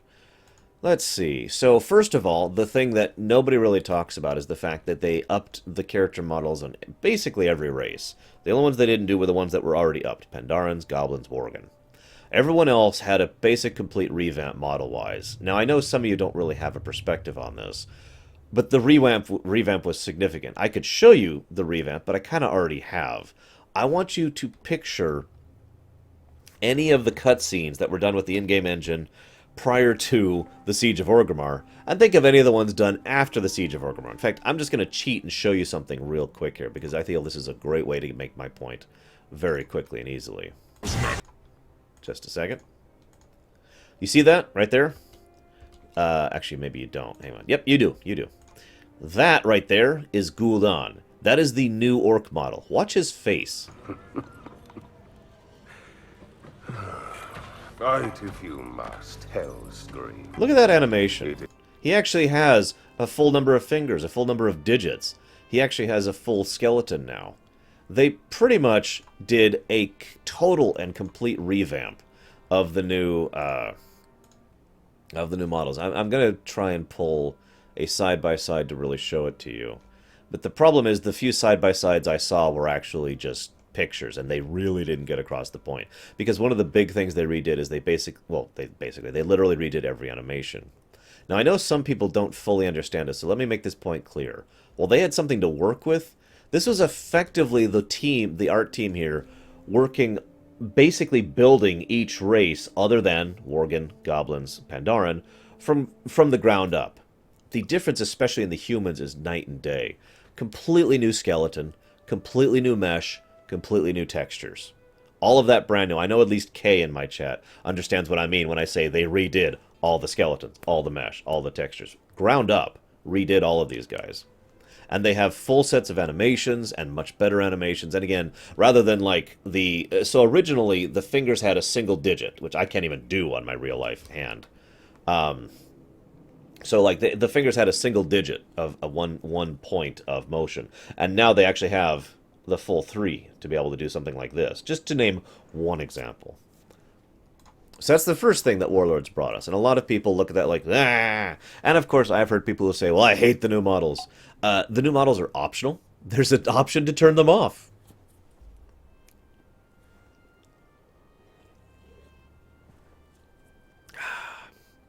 They added new stats in Warlords. The new stats are hard to explain in a nutshell. They got rid of hit. Call me a weirdo. I'm one of the people in favor of the fact that they got rid of hit on the on gear. For those of you not aware, in everything pretty much previous to Warlords, pretty much every character, and this is true, like across the board, even for tanks usually, except for healers, would have to get hit on their gear. It's a stat, hit chance. And you had to get lots of hit chance in order to... I have no idea what you're responding to, Zuan, other than the fact that you're derogatory and trying to be derogatory. Sorry, couldn't resist. They got rid of hit chance. And I really like the fact that they got rid of hit chance, because it was basically you need to go get this stat in order to be functional. It was basically a completely arbitrary stat that you just had to have, and that was it. And that's why they got rid of it, and that's why I'm okay with it. Getting rid of dodge and parry, a little less in favor of that. Getting rid of expertise, same reason for getting rid of hit. No, I'm okay with that. The new stats they added, with one exception, were good in theory. The exception is multi-strike, which I'll talk about in a moment. The new stats were good in theory. The problem is they were introducing a brand new stat change, so they had some balance issues, and that's been mentioned already. Some stats kind of completely overwhelmed others, and some stats really gelled well with some specs better than others, but I'm okay with that, actually. That being said, the one stat, multi-strike, the reason multi-strike didn't work is it was just crit. Multi-strike was literally crit when it from a purely gameplay perspective. And so it was a superfluous stat and shrug. They did the item squish. Some people absolutely hate the item squish. As we've actually pointed out, there are a couple of times when the item squish still has not been smoothed out. Overall, I'm still in favor of the item squish, even though in the new math, I forget the exact number. I saw it recently, but so the reason for the squish was originally for something to do with them starting to reach the mathematical cap of what the engine could deal with. Right now, the mathematical cap on what the numbers can deal with is something in the quadrillion range. Forgive me for not remembering the exact number. I actually read it recently, but it's pretty damn high. So let's go back to positive. I'm sorry, I'm getting off target. They added the toy box. The toy box is this. In other words, every toy that I have had in any given character is now just here in the toy box. In other words, not only did they make it so toys don't take up inventory room, positive, they made it so it's bind on account, so all my characters have access to these toys. Positive. Next thing they added was the reagent bank, which I actually can't show off properly right now, but was also an excellent idea, and also came with a button, which is basically dump all of my reagents into the reagent bank. So that's also pretty cool, and I like that. They added void storage, a second void storage tab, excuse me, so more void storage availability. They added the item upgrade concept, which I think is really cool, personally. For those of you not aware, what I mean by that is when I get a random item, with only a few exceptions, that item may or may not suddenly upgrade its quality by a few item levels to be a better item. And that's cool when that happens, and I like that. It's like a little bonus. They added the group finder in Warlords. For those of you who don't know what the group finder is, that's this thing right here. Now, some people argue that the group finder always existed, and those people are wrong.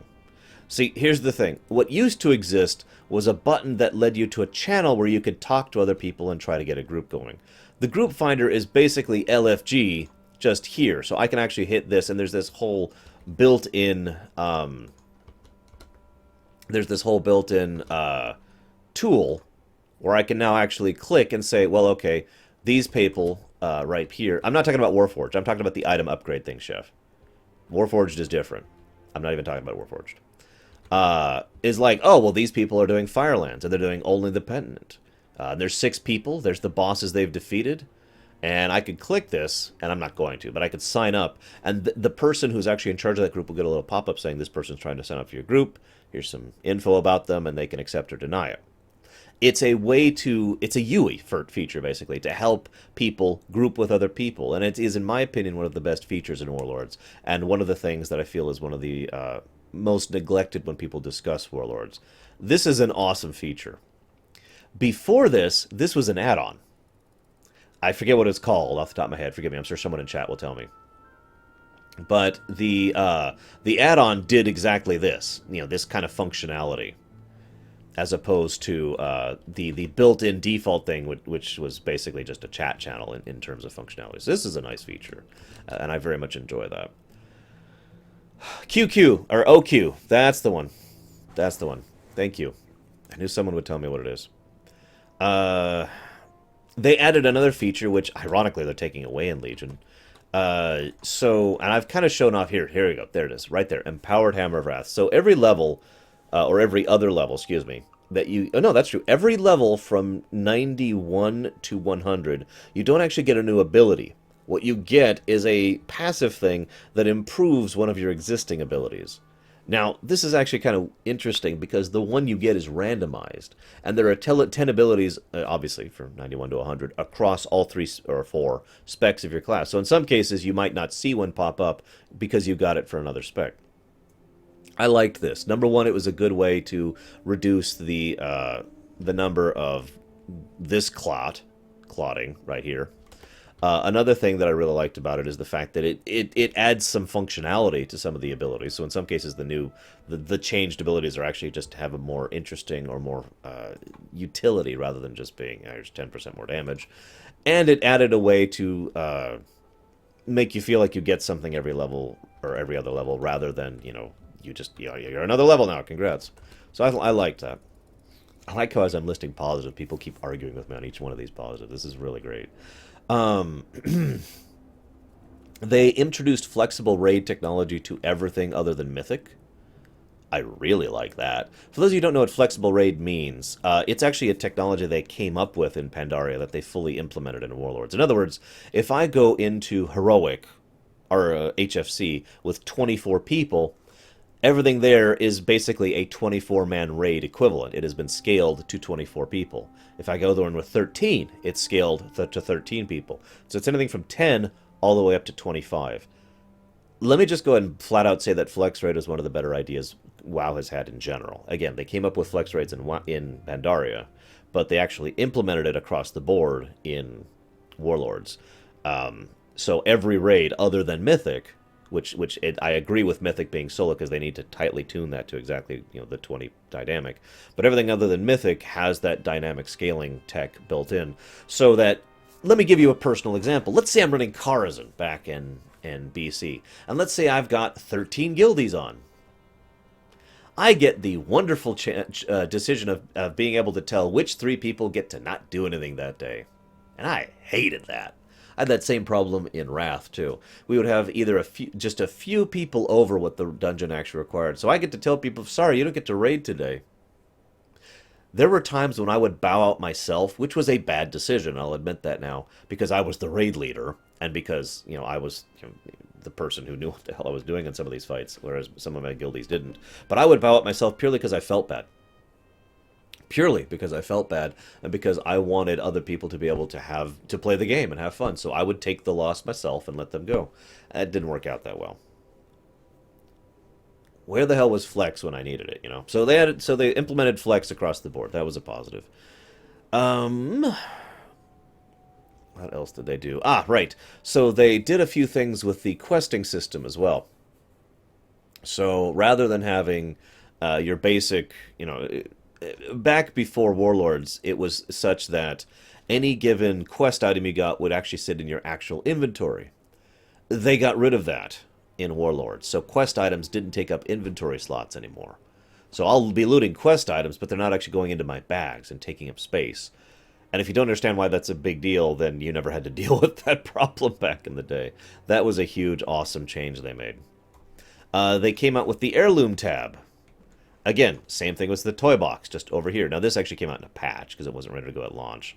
But still, Warlords came out with this, which is the ability to pull out heirlooms on any given character I need them infinitely, as long as I have that unlocked in my account. Again, account-bound heirlooms rather than character-bound heirlooms. I shouldn't even have to explain why I'm in favor of that, let alone the convenience of it. In fact, Legion will be adding something similar to the heirloom tab and the pet tab and the toy tab and the mount tab, and that's going to be the transmog tab, where everything you have unlocked transmog-wise is going to be account-bound like this too, and that will also be awesome. Moving on. They added something that is too late to be added to the game, in my honest opinion, but something that was nevertheless a good choice in my opinion, and that's the adventure guide. This basically says, okay, here's some suggestions for what you could do right now. Here's a zone, or here's some quests you can do, or here's some professions you could do, or maybe you could go do a random battleground. And right here in the tab is a button to, for example, queue for the battleground, or get the starting quest, the go-to quest for Talador, or to work on other things, like skirmishes, for example. All of that's right there in the tab. This is a feature that WoW needed a few years ago, but it is still nice for people who are new to the game, because this is something that someone who doesn't know what they're doing, or doesn't know exactly how to do the path of questing like I do, because of experience, can look and say, well, what should I do now? This is basically an advancement of the call to arms boards they added in Stormwind and Orgrimmar.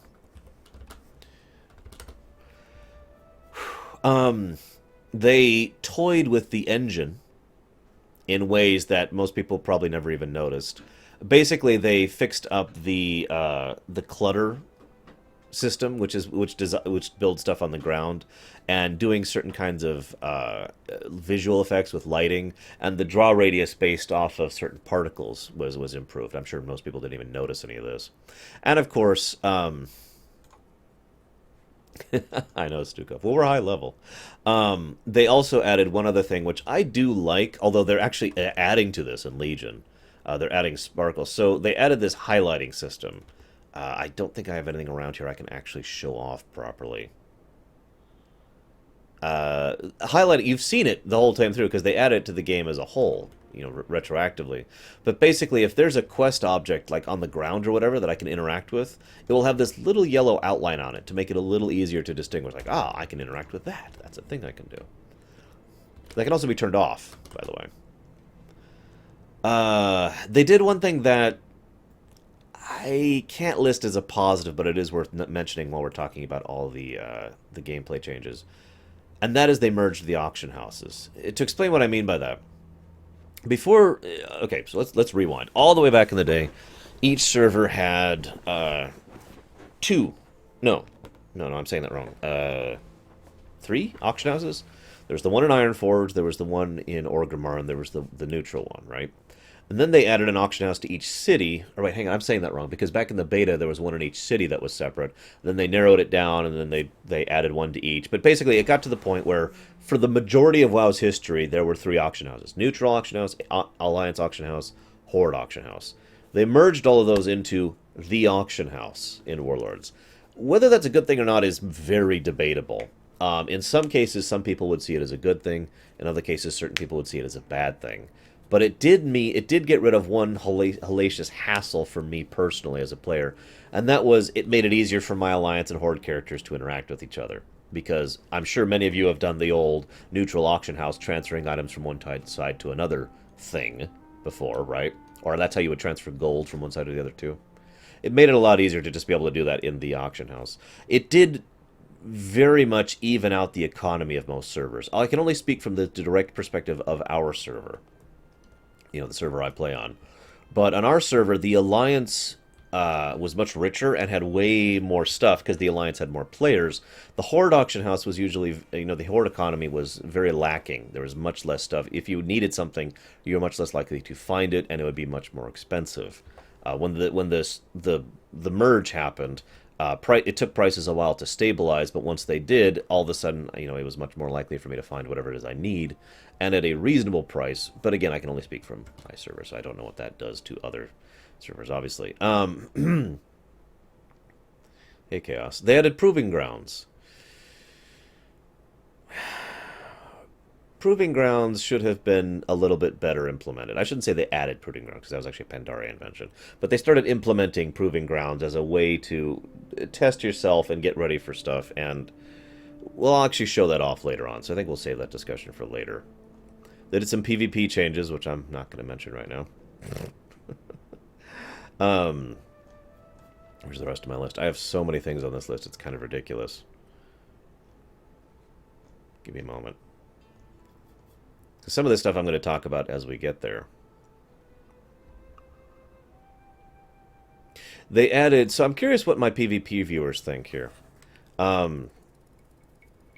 They added a PvP arena thing, which I've actually done before. Excuse me. I don't even remember what it's called, actually, even though I've done it a few times. The way it works is you pop into this arena, and everyone is friendly with each other until a gong sounds, and then everyone is hostile to everyone else, and the last person standing, the last person to be alive, is the one who gets the big reward for doing it. It was actually pretty fun. Obviously very, very difficult to survive, especially if you were a class that was designed towards survival, because people would fixate on you to make sure that you would go down first. Still a lot of fun. Excuse me. Interesting, Liberated. I admittedly have not heard of that perspective before. Excuse me.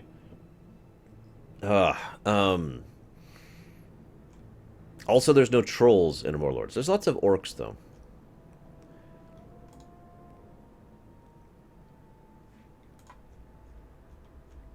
I think that's all we're going to talk about features they added in Warlords for the moment. They did add a lot. So what the point I'm trying to make with regards to the features thing, if I'm not making this point clearly enough, Warlords made the actual game of WoW, in terms of the gameplay and the UI, better, in my opinion. They actually did a lot of stuff under the hood, and in terms of the interface, and in terms of the functionality of the gameplay, that improved the game, in my opinion.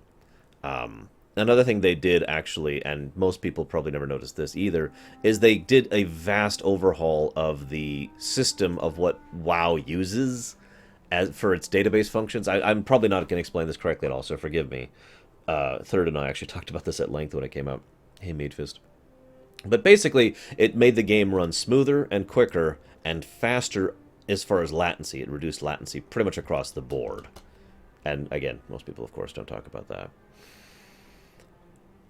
Warlords also did have a launch event that was not completely pathetic.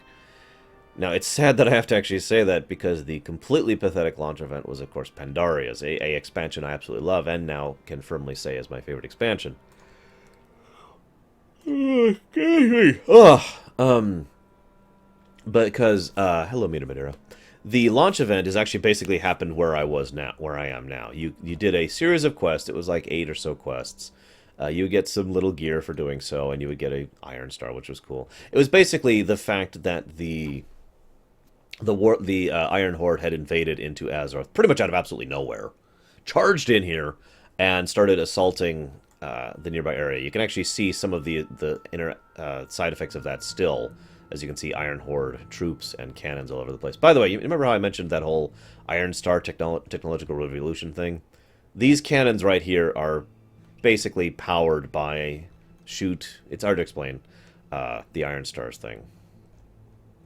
Because, yeah. Yes, I know the one. We've had this argument before. You prefer inconvenience, I prefer convenience. We're on two different sides of this. Not that I'm aware of Meadfist, because I just tried, like, when I came here. This is the part that hurt a little bit. So this is Netherguard Keep now. As you can see, Netherguard Keep was completely decimated by the Iron Horde forces. And this makes sense to me, even though this is Netherguard Keep, which is certainly a well-established, well-funded keep. It makes perfect sense that... we all have cancer, wow. It made perfect sense that they would have rolled over it, if you consider into historical context, which I'll talk about the lore in just a moment here. Over here, of course, is the other area. Now, the Horde didn't feel the sting quite as badly as the fact that Netherguard got completely steamrolled, but the Iron Horde also took over Okrillon. And they were going to continue pushing north, but they didn't. Instead, they sent an elite force all the way up here, up to Blackrock Mountain.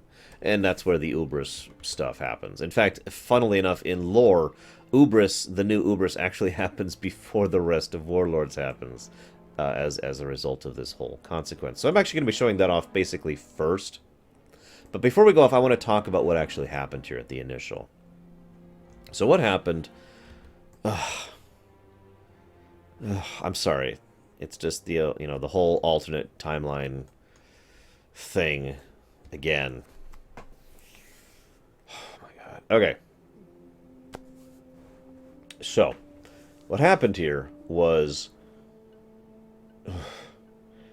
Garrosh was under trial and was going to be exonerated because the Celestials are idiots, and was about ready to cave into Anduin when Raytheon and Kairos approached him and basically said, we're going to help you get your revenge and make your horde.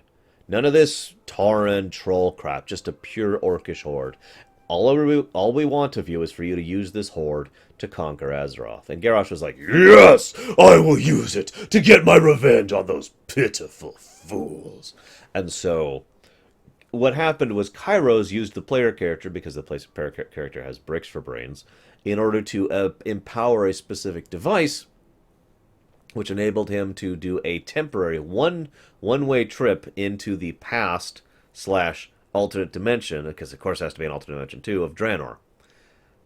This is probably a good time to go ahead and mention something else with regards to the alternate dimension thing.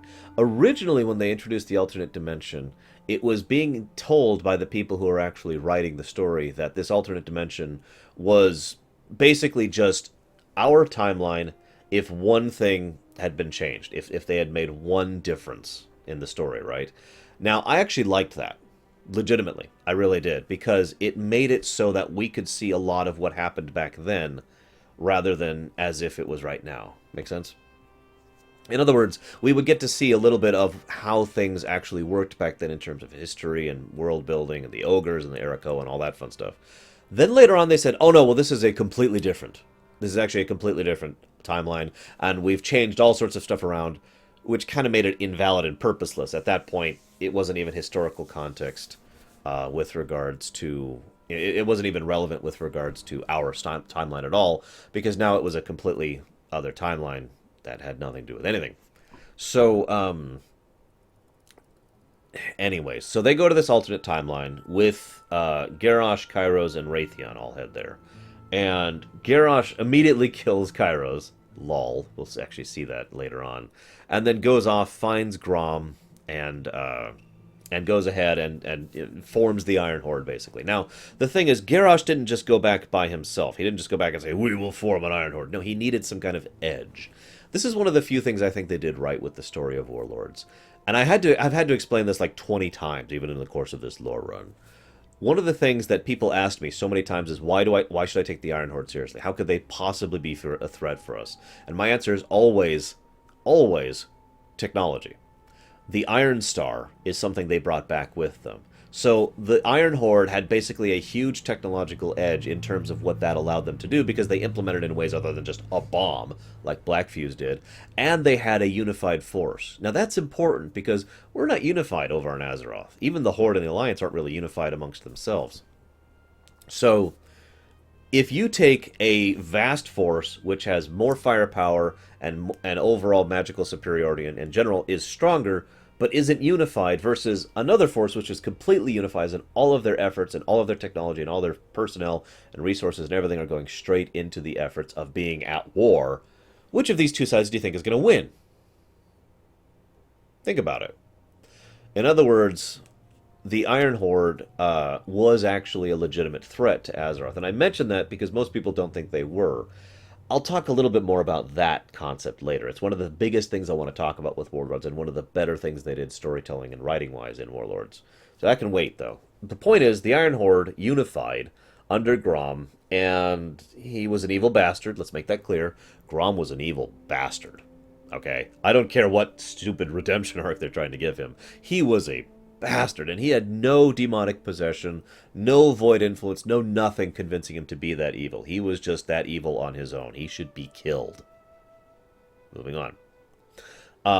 So Grom and Garrosh forged their new Iron Horde, yada yada yada, and then used the power that Raytheon gave them, basically, in order to be able to build a new dark portal that would be because of Raytheon's advancements and works in crafting. Remember, one of the things Raytheon's really good at is his magical weaving ability, basically.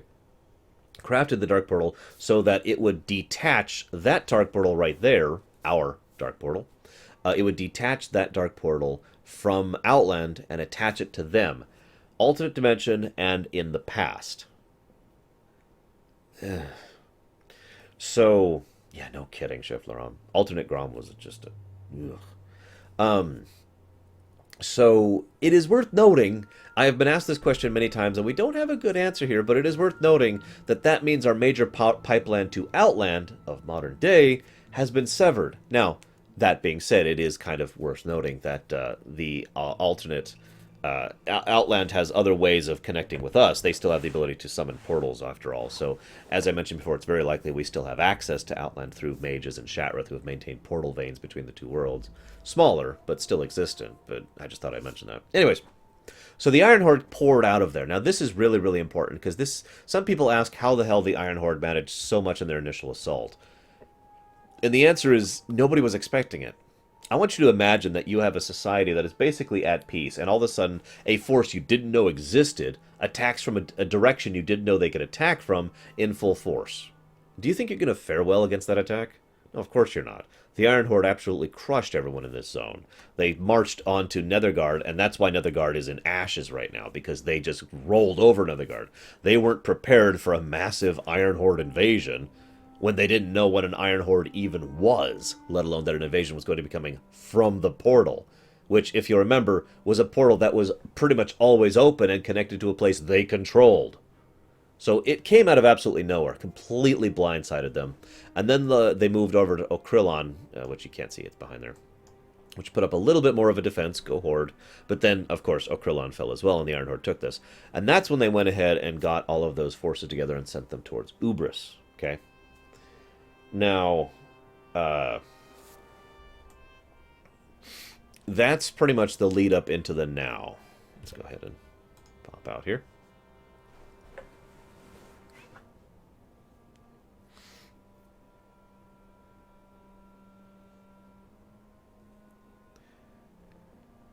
Debatable Mead Fist, but honestly, I would go ahead and say yes, under the right circumstances. The orcs are not particularly stupid, after all.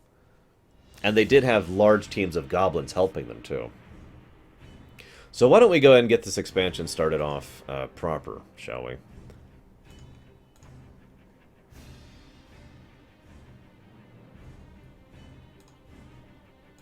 Now, I know you all hate Warlords, and that's cool. I totally understand and I get that, and, you know, difference of opinion, blah, blah, blah, blah. But you can't deny that their cinematic team is amazing. To wit,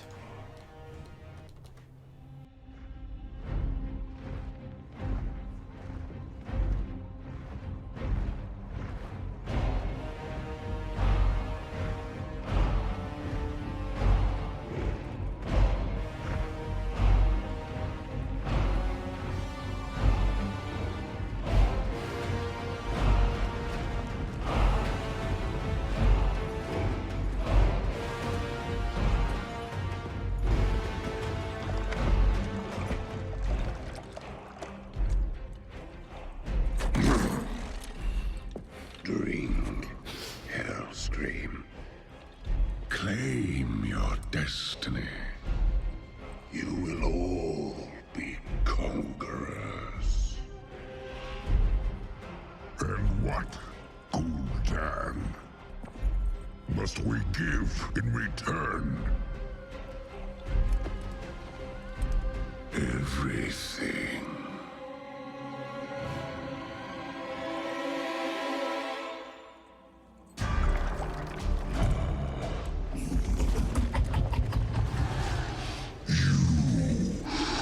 Reject this gift.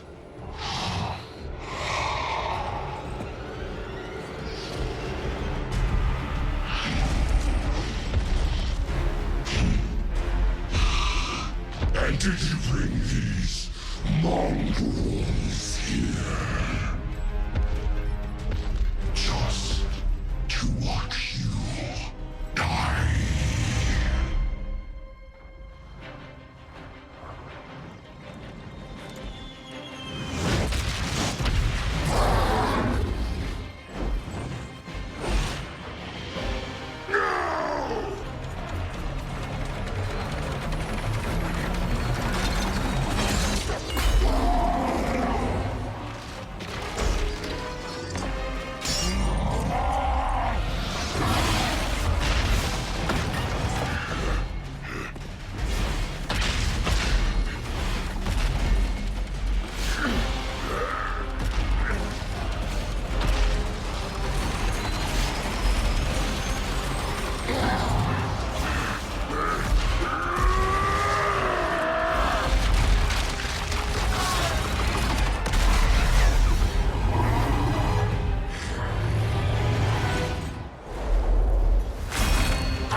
Nice callback, by the way.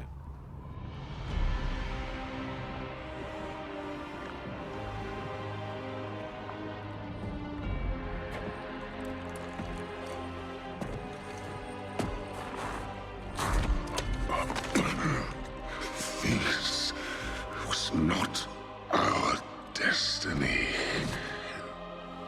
Times change.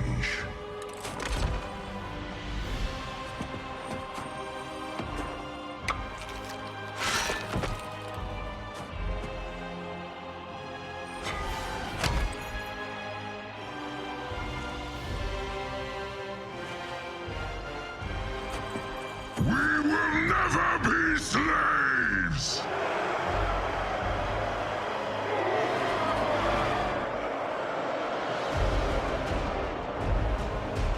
But we will be conquerors.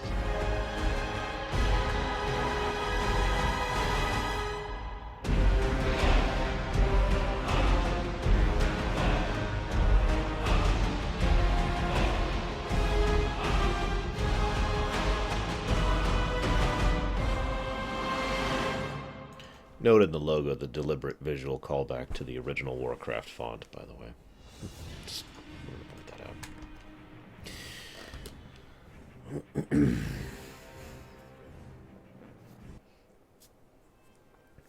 While some of that cutscene doesn't fully make sense, I will say there is one thing I absolutely love about that cutscene, and that's the fact that the Iron Star actually hurts Manoroth, because that makes perfect sense. One of the things that's actually been said before about Warcraft is they don't understand how magic and technology can coexist so. And I've actually talked about this before, about how... damn it, Azure. About how... Damn it, Meadfist. I'm sorry, you're distracting me. Give me a second. I've lost my train of thought. About how it makes sense that Warcraft basically balances technology and magic together. So, you know, if you're so strong technologically, you're also so strong magically. In other words, you can beat strong magic with strong tech. And we've already explained that the Iron Star is incredibly powerful. It is effectively a fusion reactor that is being turned into a bomb. Hence, you know, Manoroth being... Grom killing him... That's a little more debatable. I will totally admit that's a wee bit more debatable. But they wanted the callback, and I totally get the callback. And that was a cool callback, especially that last moment. Same shot, same angle as the original Grom's death, except interfered with this time by Garrosh. Which, again, thematically gets across the whole point. As I've said, one of the things the Blizzard cinematic team does very, very well is they use every second of their thing for thematic or story-type purposes. Hello, Crazy Lays. Welcome. Crazy Lays, excuse me. Welcome to my stream. Yes, we are currently talking about the lore of a game, because that's what we do over here on this channel. I don't think I agree with you on that one, Meadfist. As far as the Arakoa being unable to resist one clan's invasion. First of all, remember the Orcs at this point in history were one of the least advanced, least unified groups, like, ever. This was very, very, very, very soon after they just overthrew... yeah, sure, let me start all over again. No, this is just after they had overthrown their ogre masters. And as an aside, the Arakoa were pretty competent at keeping off invaders since they had everything going for them.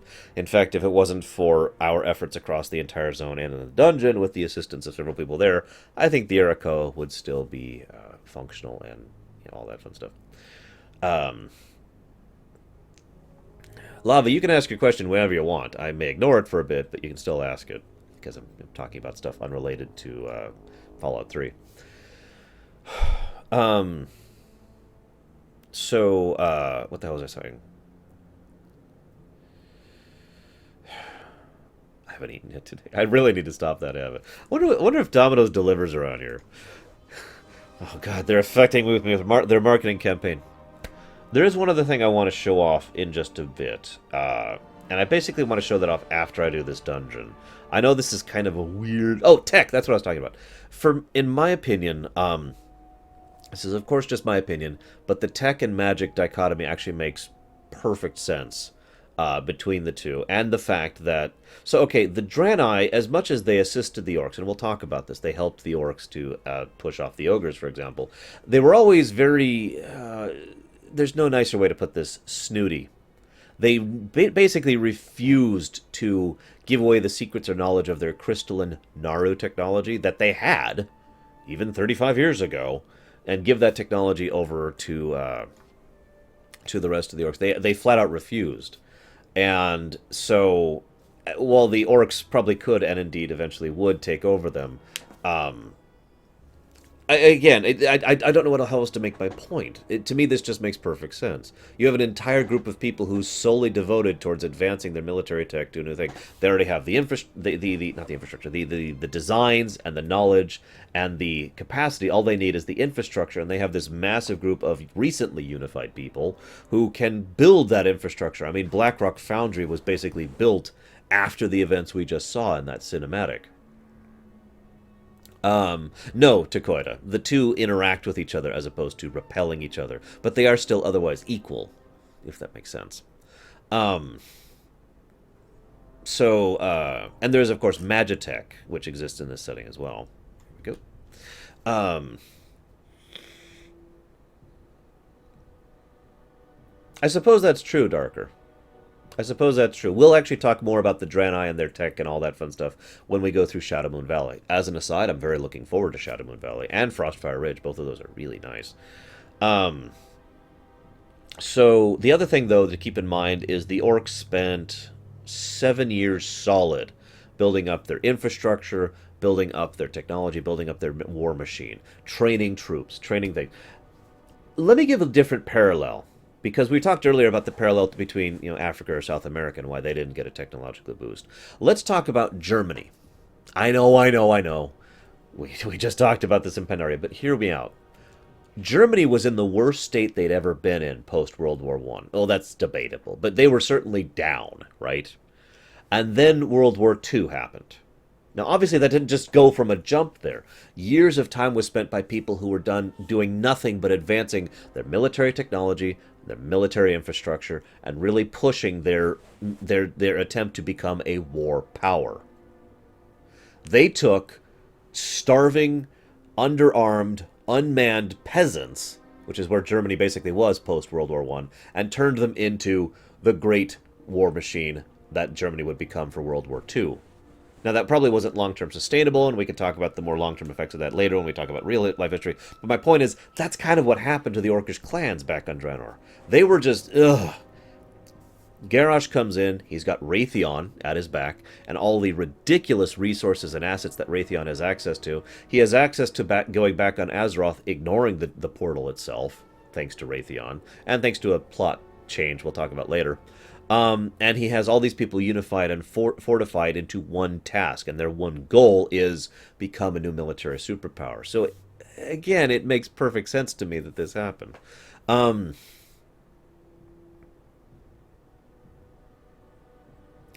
on the past. Possible, Takoida. Shrug is all I can say to that. Yeah, so the one Joker's answering your question, Grace. He got there before I did. I need to... Wait, can I... Hang on a second. I just realized that this might be an irritant. It is an irritant. Okay, we can make that work. We can make that work. We'll just do this.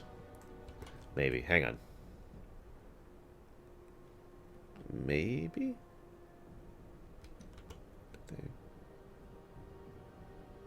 Okay, it's right there. That's right. They moved it up.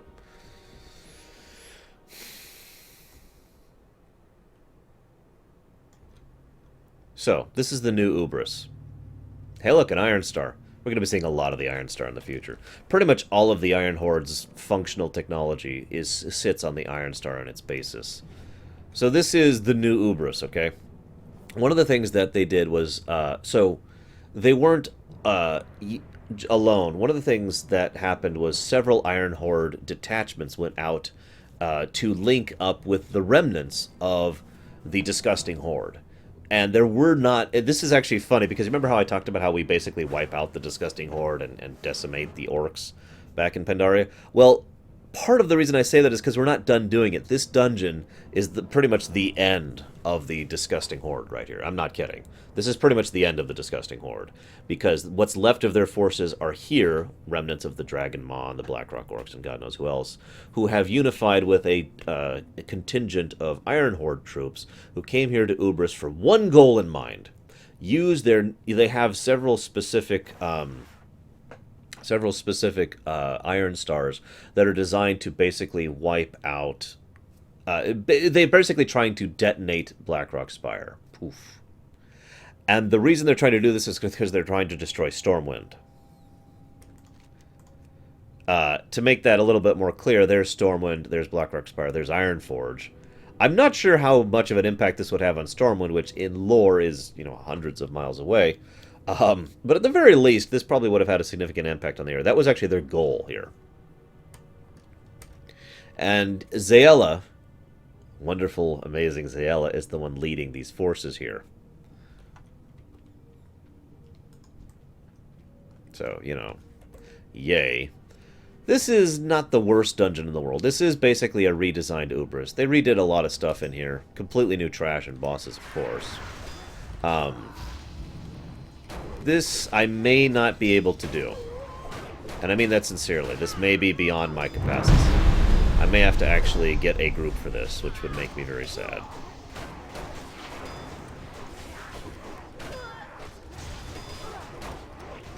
Oh, I just realized I'm in the wrong stance. No wonder they're hurting so hard.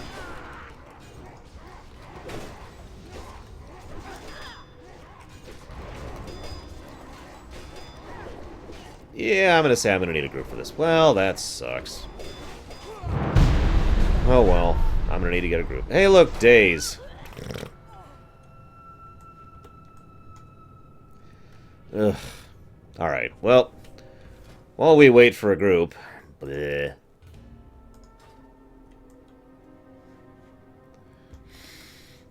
Here's Unix. While I wait for a group, which is going to be really irritating. Yeah, we just started Warlords, basically. I had something else to talk about. Oh, right, so the other thing to talk about, so I'll go ahead and talk about this now. The original intention behind this story was that you were going to go out into... Yes, I know, Craze, but I don't really have a lot of options here. You were supposed to go out into alternate Draenor and cut off the pipeline and then be stuck there. And there was this whole awesome feel to all the quests. It felt a lot like Vashir, for anybody who remembers me going through those quests, and how we were desperate and constantly surrounded by enemies and barely surviving, And I really liked the atmosphere of Vashir. It was going to be like that. We were in a hostile world, just barely surviving, no reinforcements, no nothing, and it was cool. Then Blizzard was stupid and decided that, well, we don't think it would be very fun if the players were actually stuck on Draenor, because they completely missed the point that just because the player can hearth back to Azeroth doesn't mean in lore the story has to acknowledge that we're connected back to Azeroth. So instead, they made it so we go to this alternate timeline, and literally, like, one of the first things we're going to do is open up portals to Orgrimmar, and just... we have this total pipeline thing back to Azeroth.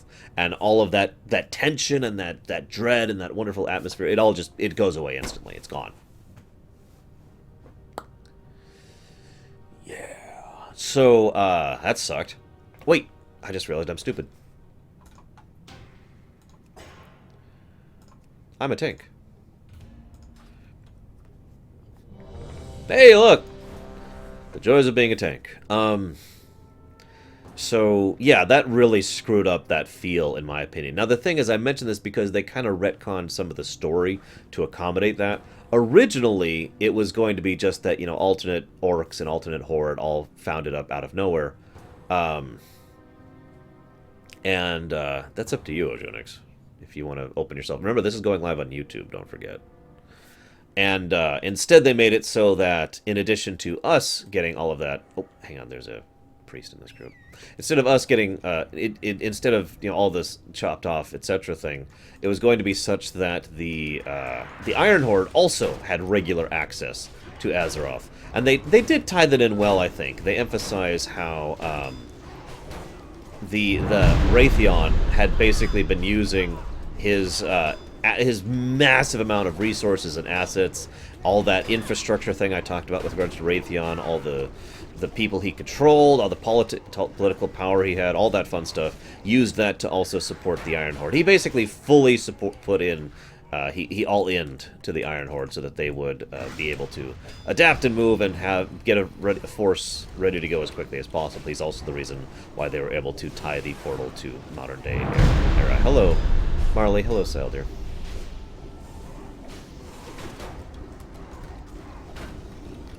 Well, you're not going to like my answer, Lava, based on the first sentence I just read.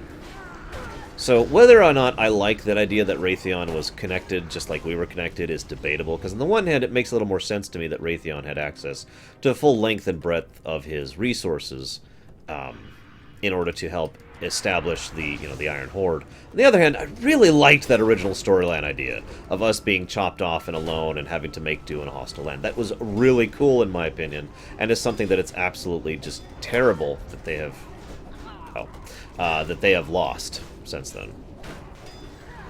And Raytheon, I don't know if I could call him our enemy so much as he's irritated that we're not willing to take care of ourselves. Remember, Raytheon's entire goal is to unify Azeroth so he can defeat the Legion.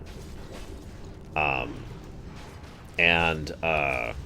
in his perspective, now this is true, I want to stress this, calling Raytheon evil is something I am not prepared to do, because all Raytheon is doing is trying to unify us for our own good.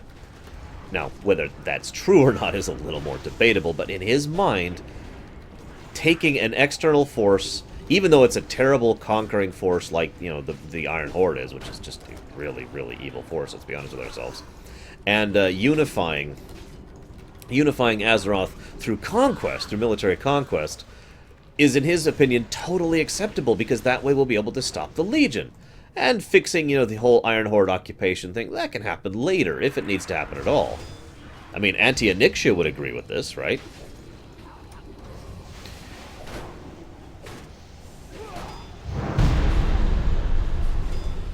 So here's the answer, Lava Dude, and I'm sure Zawan will love this, because he loves it when I bash Fallout writing. I love Fallout 3, and I think it's a, enjoyable game that I enjoy replaying on a regular basis, but the whole Eden thing was basically an aspect of very, very simple, very, very normal, plain, boring, ordinary writing. In other words, he was just a broken program. That's it. That's your explanation.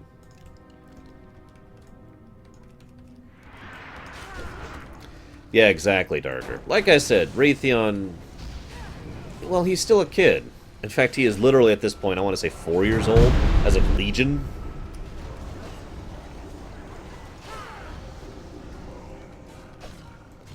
Or maybe it's Django who likes it when I bash Fallout. I don't know. One of you like it when I bash Fallout 3. I had another thing I wanted to answer before. I guess that's it, because Ogenix decided to whisper. I don't blame you. Like I said, this is going live on YouTube. So yeah, sorry. There's no big writing example here. There's no inner details that you missed. It's just not really that well written. Sorry. Where the hell did I move that hotkey?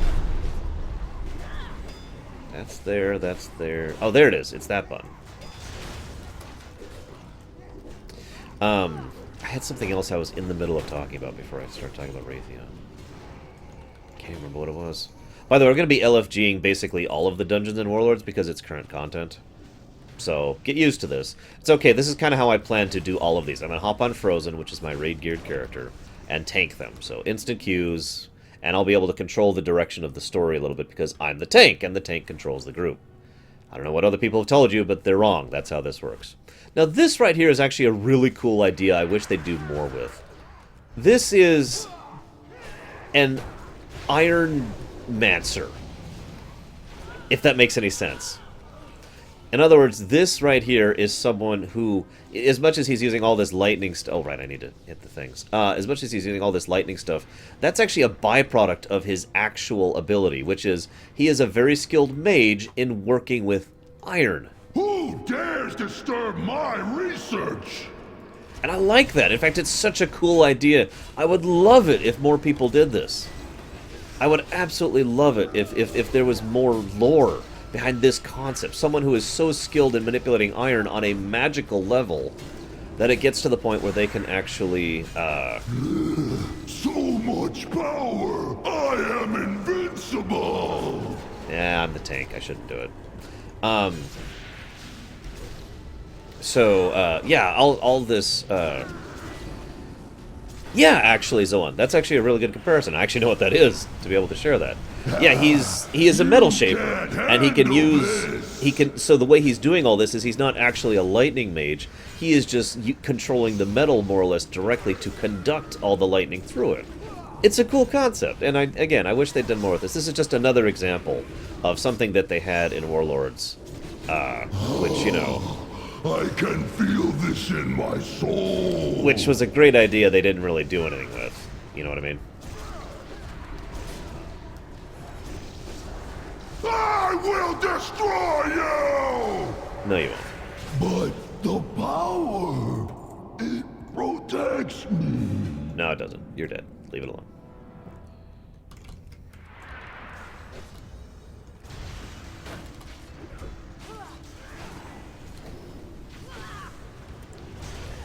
Oh, Junix, I have a saying. And I like to say it because it's a very neutral saying that's designed to not piss people off. That saying is, if you believe in prayer, now's the time.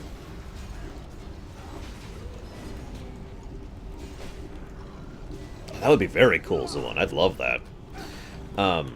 So I want you to know, Zojunix, that your mother is in my thoughts, and I hope things work out very well for her very soon. I know exactly what it's like to both be the person in hospital and to be the person whose family member is in hospital. So, recently, even.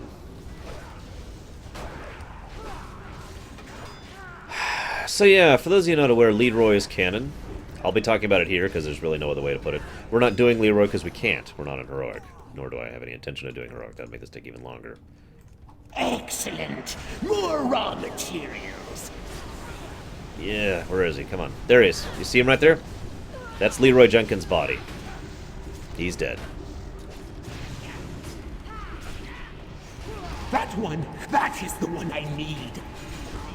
It's okay, though, because you can resurrect him, and then he does the most awesome thing ever. He starts talking about how he's eating his several years old chicken, which is still in his bags, and, I can feel the vital taint flowing. Don't try to run. You will only die tired. And, he, a little bit back. Words. He gets up and he's like, "Oh, I understand that this is the greatest thing ever, and I've heard your plan, and it's down to mathematical perfection." All this other fun stuff like that. And you have, I think it's 300 seconds, I want to say, to basically clear all the way up to the beast. Now, here's the interesting thing about him. He's basically suicidal. I don't mean literally. I mean, if you leave any mobs up, he will very likely die to them. Like, yeah, you have an extremely high chance to die to the mobs that he, that any mobs that you leave alive. So you have to clear, like, entire rooms, way more trash than you normally would have to. The challenge of doing so is, it's an achievement. The challenge of doing so is basically you have to, oh, right, we're not actually doing that. We're not actually clearing, you have to clear all this stuff in a very short time, including a boss, actually. And it does take some significant effort. If you have a coordinated group, you can do it. But it basically involves pull, you know, that kind of a mentality. I've done it a couple of times. I have Leroy already, obviously. It's fun. My favorite part, though, is the fact that, as is mentioned, he's level 60. So if he aggroes basically anything, this is why you have to total clear. If he aggroes basically anything, it's over. He will die, like, in 2 hits. I have seen him survive when something aggroed him. Come on, people. But not very often. I need to readjust. There we go. Now, I haven't talked about that last boss yet, because I was talking about Leroy. Forgive me. Let's go and talk about that last boss really quick. That was Kyrak, one of the last remaining survivors of Nefarian's twisted experiments. Kyrak was spared by the Iron Horde and tasked with finding new ways to preserve and fortify the few remaining black dragonfly eggs remaining within the Spire Rookery. Iron Horde emissaries quickly struck a deal with the cunning dragon. In other words, the Dragonmaw clan, who need more black flights, black dragons, in order to serve them and serve their purposes, decided to go ahead and spare him as long as he was able to. God damn it, people, come on, don't pull, it's not that hard. Why are you terrible? Oh yeah, because you're a pug. Sorry.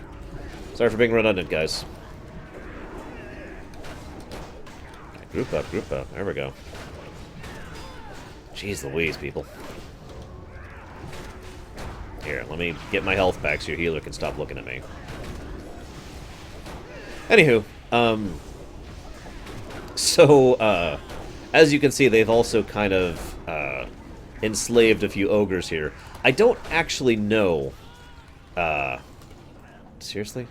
Did I say black dragons? I'm sorry, I don't know why I said black dragons. I mean, come on! Why is everyone terrible? I didn't mean black dragons, I meant dragons in general. Apologies. Apologies. They have a predilection for the proto-drakes, though. The Dragon Maw clan really likes the proto-drakes, and I've actually kind of already explained why during the Galacrus fight. Guys, I am very tolerant and understanding in every single aspect of my life except one. When I am tanking in this game, I am very elitist, and I know it, and I admit it, and I'm sorry, but these guys suck! I'm actually worse when it comes to other tanks. I get really critical of other tanks when they don't live up to the standards that I had hold them to. I also get really critical of myself when I don't do well as a tank as well, it is worth noting. So, apologies, but you're going to be seeing me be a little bit more elitist than you're used to seeing during the course of this section, because, damn it, these people are terrible!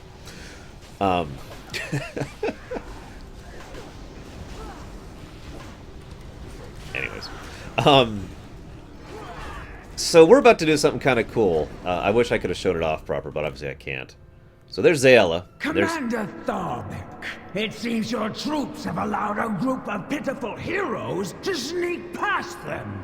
I have taught other tanks in this game, I apologize Zelda. for this failure, Warlord Zayla. The Iron March will take care of these intruders. Iron March! Kill them, or I will kill you! Kill the one in the dress! So they pretty much flat out give Zayala most of the lines that Nefarian used to have. It doesn't work at all with Zayala. It kind of sucks, actually. That is true, Chikoran, excuse me.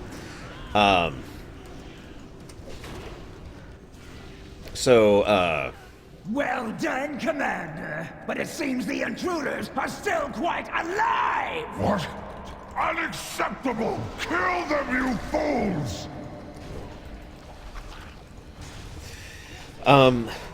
So obviously this takes place of the Rend fight, if that's not incredibly obvious. For those of you who haven't done this back in the day, this is where you used to fight Rend Blackhand, a.k.a. the old war chief of the Dark Horde. Also known as the True Horde! I'm sorry. Just for you, Darker. This is pitiful! Do your men not know where the sharp part of the axe goes? I don't understand. These intruders fight with the fury of Gromash himself. I will hear no more of these excuses. I am going to go prepare the weapon. Take care of these invaders, or I will show you how a true orc deals with failure. Yes, Warlord. I will handle this personally. Fetch my mount. I am tired of watching you peons disgrace my Iron Horde.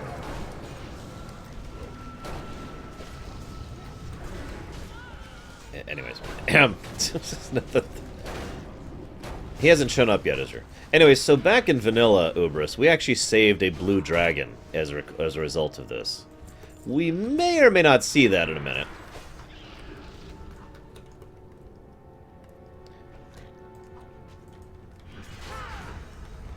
Get a little initial there. Yeah, I don't care for Zayala. She's not even an effective villain, she's just an aggravant.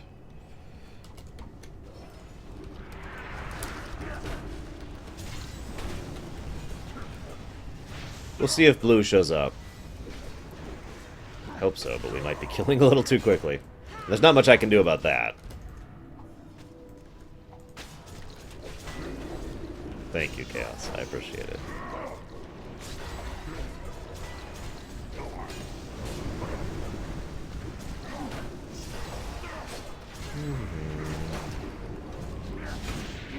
This is Commander Tharbek. He's part of the Iron March. The Iron March refers to the contingent of troops that were sent through that I mentioned earlier, the ones who were sent to unite with the old, disgusting horde. Is he not going to show up? Does he only show up in heroic, maybe? Or maybe we're just killing too quickly. Whatever. Yeah, I'll be, My warlord, I have failed you. Albie walks in and says, I will help you, and he's a full-grown Drake at this point, because it's been like 10 years since Vanilla at this point. And says, I will help you now, and I thought that was actually really cool.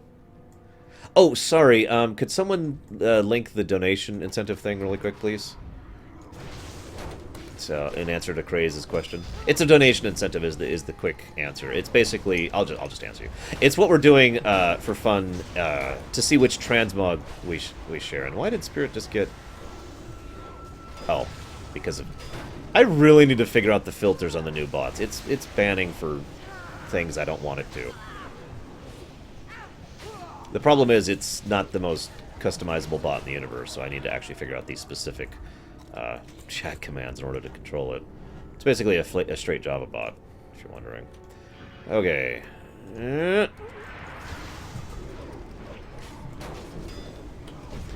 So this is kind of cool. As I mentioned, these ogres here. I don't know which ones they came from. Personally, I like the idea that these ogres actually came from BRS rather than... damn it. Yeah. Rather than from Draenor. Really? Fine.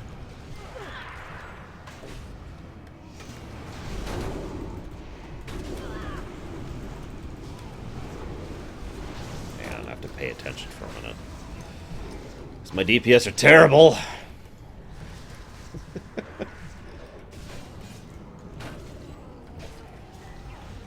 Jeez, guys, pay attention. It's not that hard. Come on.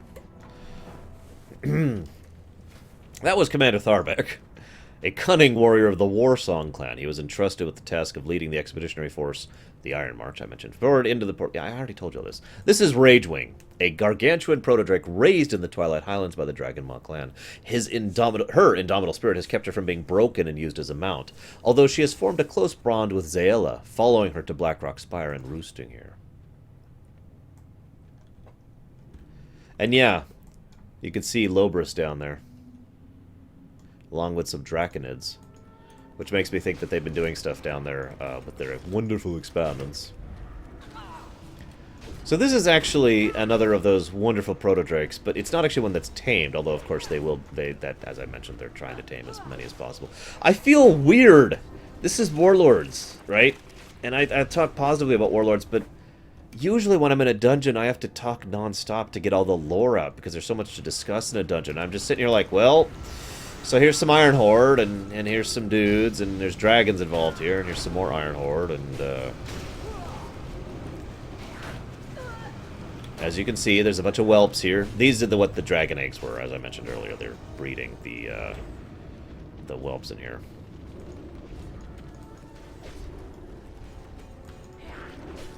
Don't stand in the fire.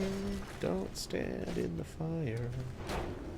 You know, how long has this game been out and people still don't understand Don't Stand in the Fire? I'm sorry, that elitism is just really, really shining through. I'm sorry, guys. It's there.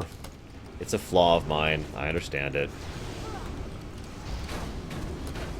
Yeah, most of my viewers who play WoW actually play in EU. I am US, of course. Which... yeah, I really wish they wouldn't inflict that restriction on us. But whatever, what are you gonna do?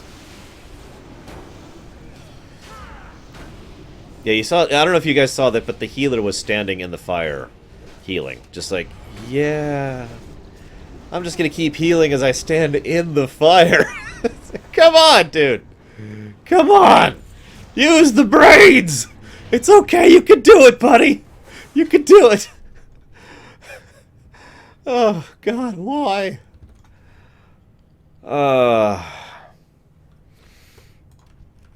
No! Absolutely not, Taqueta. That is not what I said. Do not misinterpret my statement. What I said was locking it behind the hardest difficulty, which only 1% of the players are ever going to see. That is something I listed as a difficult. Locking it behind the dungeons, which most... really, guys? Which most players are going to see. That's not only acceptable, that's awesome, and that should happen, and everything should be that way, forever.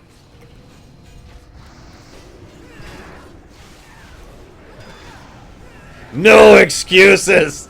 All healers must be perfect all the time, forever. I make fun of my own elitism, because if I don't, then I'll become actually elitist, and that would be terrible. You think I'm elitist about this game, you have no idea how people can get. I'm serious, people can get really bad about this game. I actually knew a woman, she was in her 40s at the time, who legitimately had trouble focusing and concentrating, and her reflexes were slow.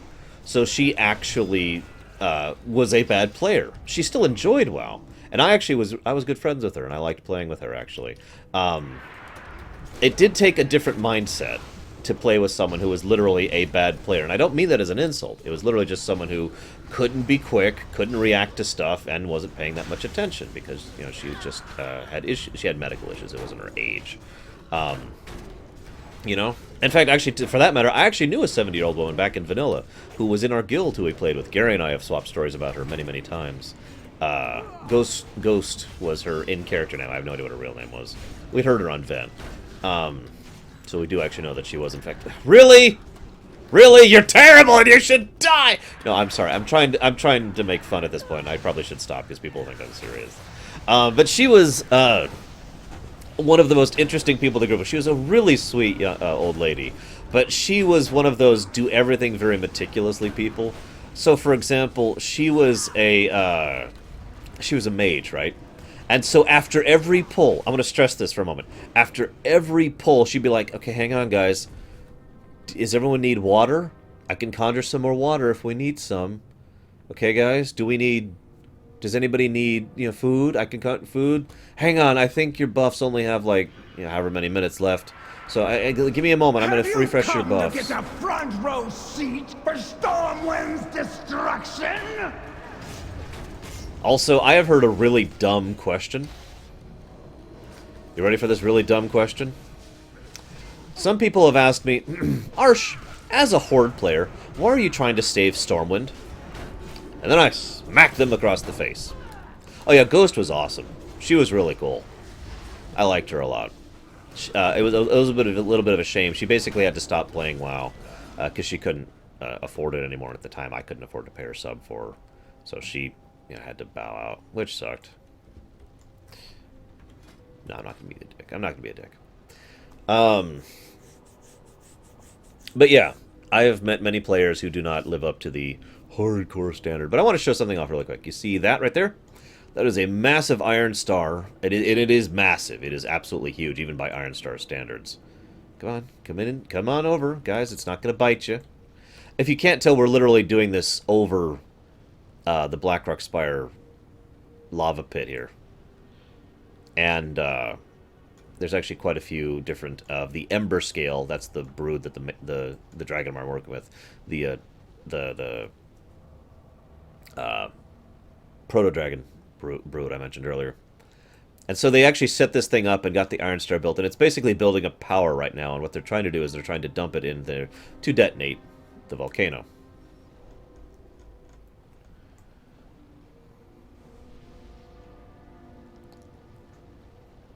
So why are we Are you seriously asking me that, Nerozaz? Really?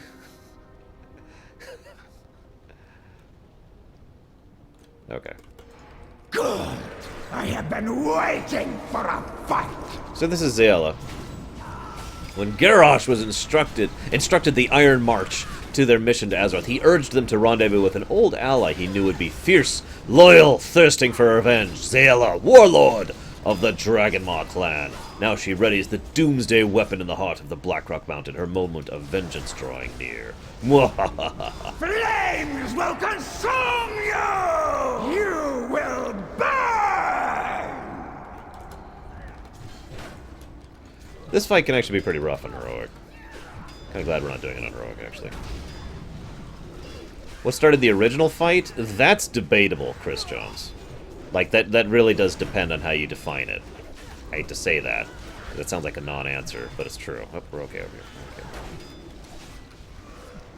Sorry I got the camera zoomed out so much. I'm trying to see the positioning for the Drakes, so I can move the fight as needed.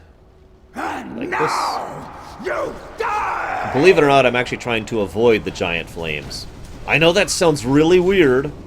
My blade will end you! You're right, Nerozaz. There's nothing I want more than to slaughter literally millions of innocent people, so that way I gain a tactical advantage. I am an evil dick. No, dude. I mean, I know you're joking, but I mean, the point is, I have actually legitimately heard people say that. Say, wait a minute. Why are you helping these people? You know, why are you saving these people? Why not just let Stormwind burn? And they're not asking it like you or Nerozaz. They're asking it legitimately.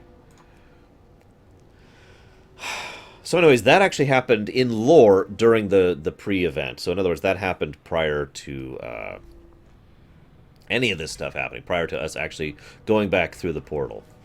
So one of the things that I like most about Warlords is the fact that they emphasize the fact that we're actually powerful. I don't mean the player characters, though, although they do that quite a bit, as the one will tell you about. But they emphasize how Azeroth has become so accustomed to fighting off everything at this point that the Iron Horde, which a few years ago would have, and I'm just going to say this as bluntly as I can, would have completely crushed Azeroth. You know, at any of the points where Azeroth was weak, they would have just rolled over Azeroth, absolutely destroyed it. But we're not weak at this point in time. I know that sounds weird, but we're not. We are very experienced. We're very turned around. There we go. Me got the good stuff, man. You know, we have a much greater understanding of what we're doing now than we ever have. One of the big thematic points of Warlords, and I have been wanting to talk about this for a long time, is the fact that one of the things Warlords emphasizes is that we are powerful.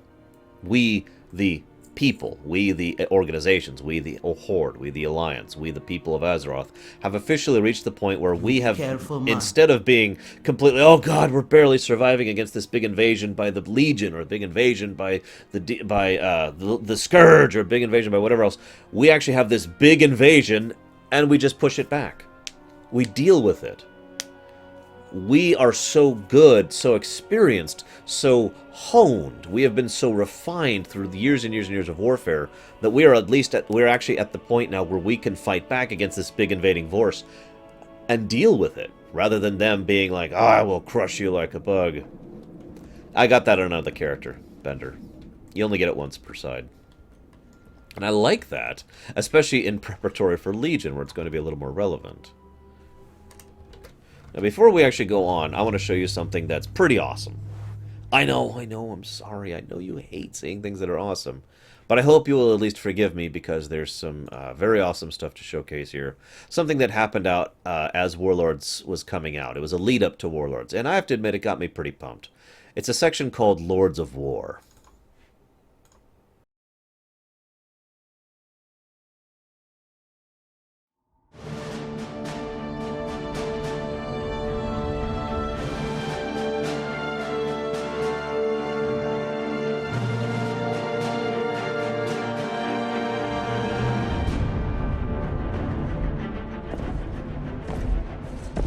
King Varian, the hour grows late.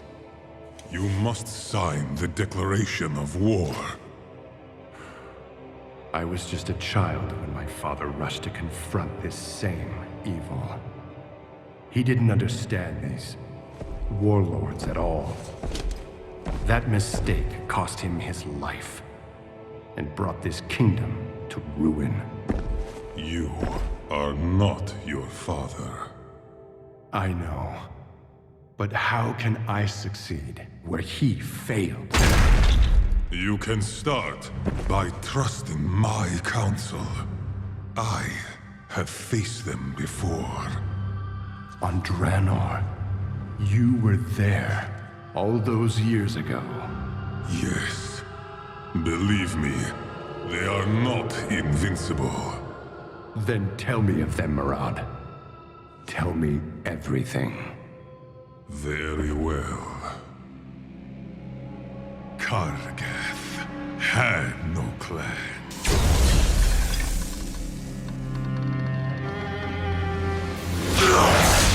He was raised a slave.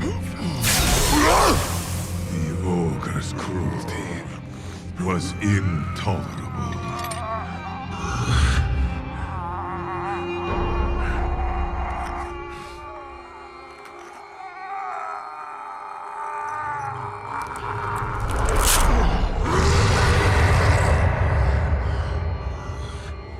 So he sought a way out. The arena. 100 orc lives was the price for freedom. Fight. Kill. Salute.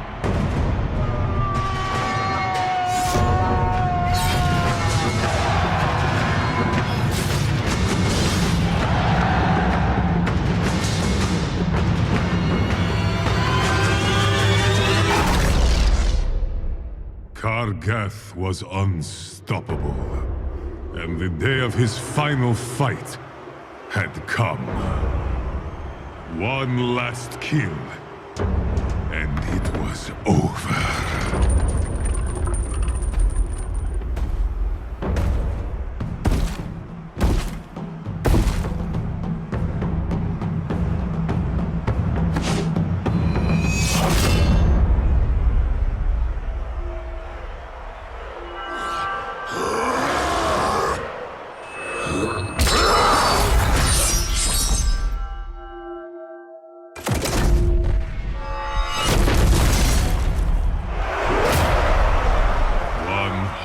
Lives.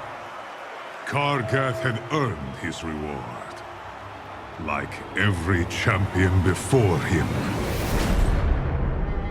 Buried beneath the arena, the promise of freedom, nothing but a lie.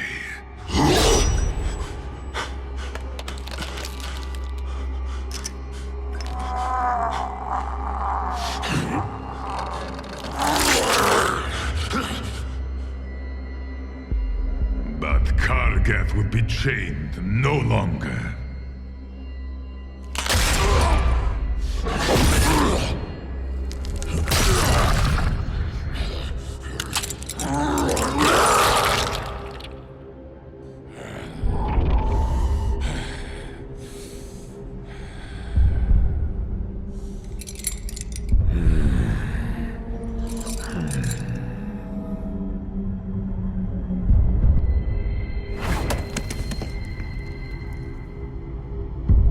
Take your vengeance.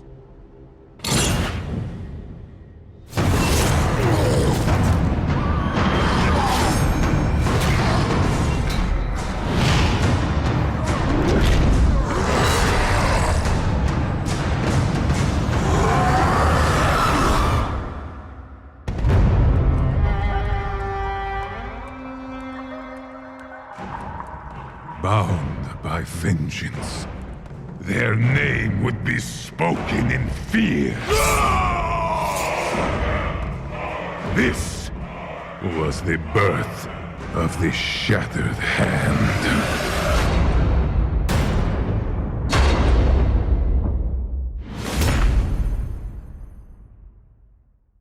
I don't mind admitting that I was pretty hyped for Warlords.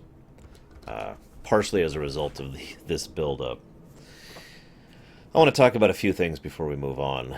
First of all, we'll be talking a lot about the old Ogren Empire, or the Ogre Empire. I can't remember what they call it. They call it something else, and they change what they call it a couple of times. But the Ogre Empire, in other words, what I like to call the Roman Empire. The Ogre Empire is in many, many, many ways based off the Ogre Empire. They were a slave-based, powerful force that used abject cruelty and force of arms in order to maintain order. The mere fact of what they did in that arena is absolutely disgustingly horrible. On two levels. First of all of the slaves in the arena, they're given a choice. If you kill 100 of your own people, of your fellow slaves, then you will be set free as a champion. 100 of your own people that you have to do. That's all you have to do. First of all, that ensures that the people will be more motivated, the slaves will be more motivated to kill each other than they will to actually unify and rebel, which would be an obvious problem. Second of all, it's pretty much demoralizing them to any possibility of actually having empathy for their fellows. And finally, and probably most importantly of all, it was all a lie. The moment you kill 100 of those slaves, you are set free, and all the people see you get set free, so all the other slaves have that hope that someday they might too break free. But it's a lie. Everyone who kills the 100 is sent down to the pits, never to be seen again. They literally are left down there to starve to death. Kargath. And yeah, on the one hand, Kargath is awesome. In lore, he is emphasized as basically being the best fighter amongst them. I don't say warrior, I mean fighter. He is really, really good in a fight. And they emphasize this pretty much at every point we encounter him, except the actual raid fight, which is really easy. Even on non-LFR, and I have fought Kargath on real difficulties. He is a very, very easy fight, which is a damn shame. Nevertheless, Kargath in lore is a badass from hell, and you kind of just saw that there. He is someone who could probably take on Grom in a one-on-one fight. And you could see as well the level of commitment he has to his particular ideals. Kargath isn't crazy, but you can kind of see why, thanks to his backstory, he is as bloodthirsty as he is. And he very much strongly believes in the idea of proving himself through combat. In fact, I'll talk about that more much, much later when we get to Hymal. Let's talk about our second warlord, shall we? This really helps emphasize why Grom is an evil snot.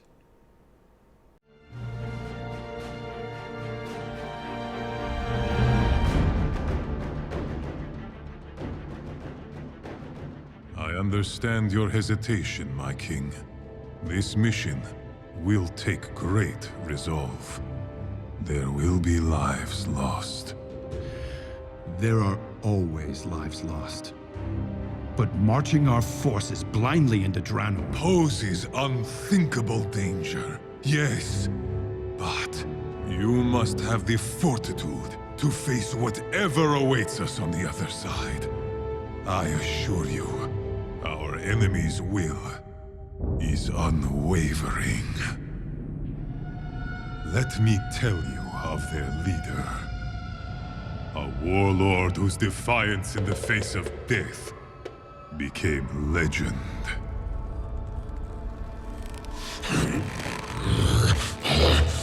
Groma, mighty warrior. I'm going to pause this to answer a question that was just asked in chat, because this question is very relevant. Keep in mind, all of this stuff didn't happen in Alternate Draenor. This is where the two writers problem comes in. Murad is telling him all of these stories about his Draenor. The Draenor that he experienced, the one that he was actually there for and alive for and witnessed. He is basically explaining why one of the reasons why in our timeline the Draenei ended up rising up to help the orcs fight off the ogre oppression and basically bring down the end of the ogre empire. Because of the fact that he saw all these horrible, terrible things the ogres had been doing to the orcs, and they'd formed a kinship as a result of that. So if this was the whole, well, this is the same story timeline, just branched off in one thing, that would make sense. This would all be relevant to Alternate Draenor. But then they changed their mind and said, oh no, well, it's different. So this doesn't actually apply to Alternate Draenor. So yay. Moving on. Groma, mighty warrior. Brought to heel at last. You are weak. Say it. Is that all? To think you once struck fear into my people.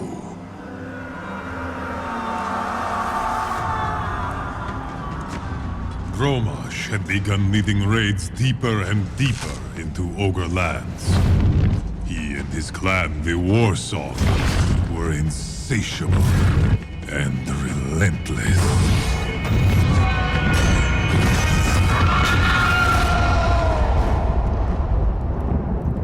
was only a matter of time until the ogres retaliated. Among the victims of their retribution was Gromash's mate, Golka. Aw, poor guy. I am done. Give me the warrior's death I deserve. No, you will not be broken. A true war song spits in the face of death. Don't you see? It's too late. End it.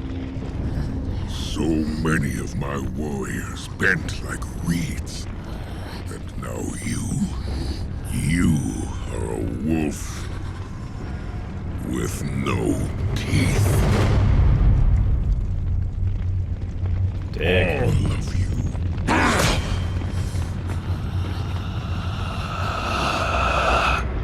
And he doesn't give her a mercy killing. He just lets her slowly rot there. Look at you. The days have not been kind. Say the word, and I will kill you quickly. I admire your spirit, but I will break it.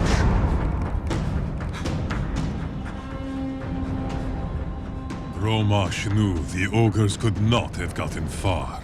He called upon his forces to hunt them down. But for many of the war song, the cost had already been too high. Bury your weak. I will show you what it means to be war song.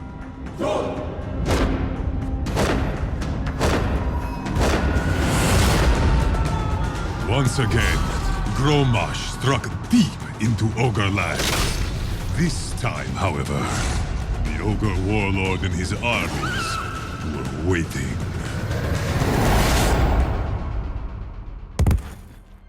Your warriors. They begged for death. Your lands are mine. Your body is broken. You have nothing left.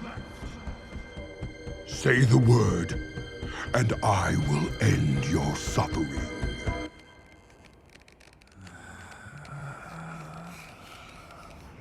Yes. He was certain that Gromash had given up, was ready to die.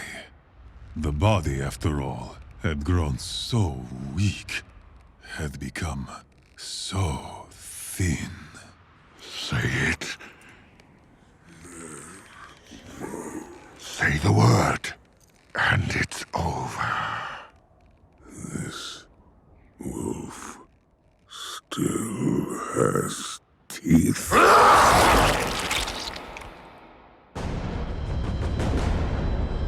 From that day forward, the war song rallied to the banner of Gromash Hellscream. The Warlord. With the Iron Will.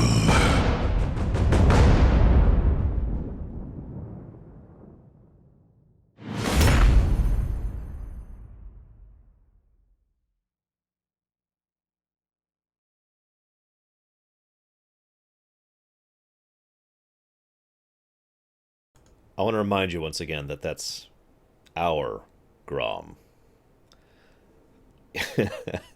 I just make that distinction for reasons that'll become obvious later, but yeah, that's pretty awesome. Actually, he would have been able to get free pretty easily. He could have gotten free at any time, he just wanted to kill him first.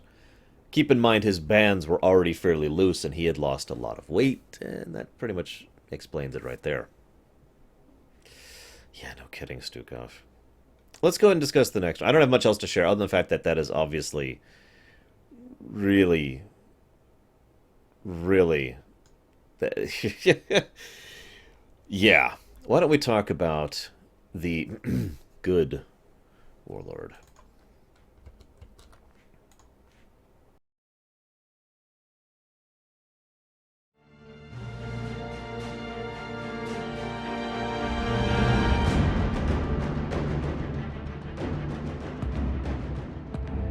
cannot hesitate, my king.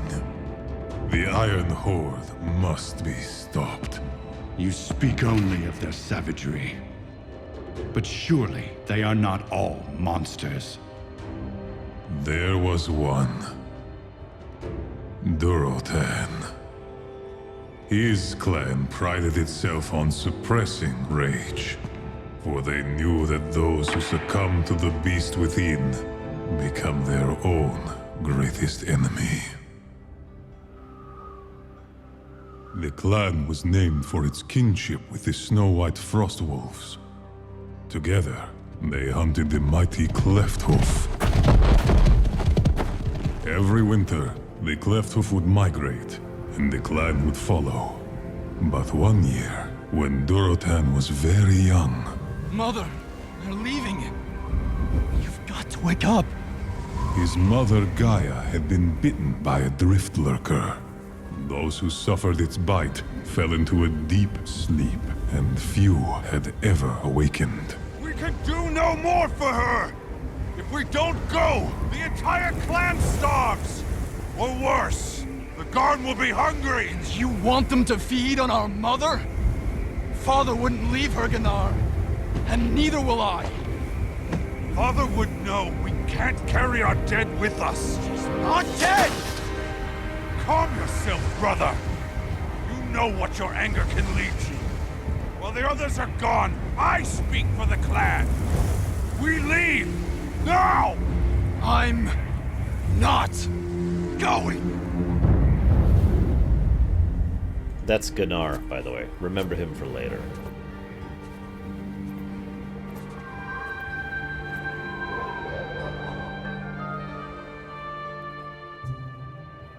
Days passed. Durotan remembered the lessons his mother had taught him, and with the aid of Gaia's old wolf Stormfang, they survived.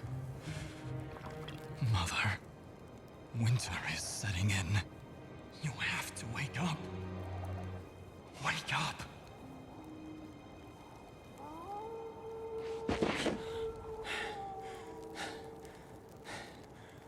Orc and beast alike feared the Garn. Great black wolves. Among the most vicious and cunning predators on Draenor.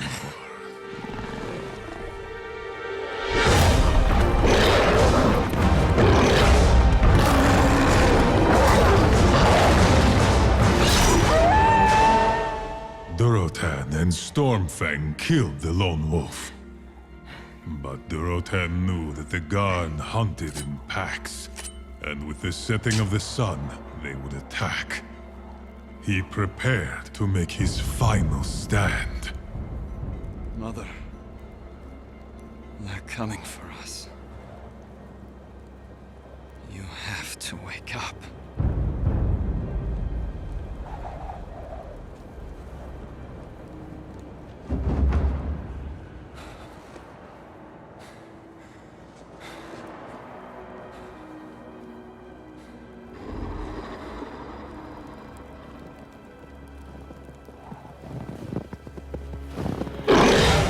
Outnumbered and surrounded, Durotan fought.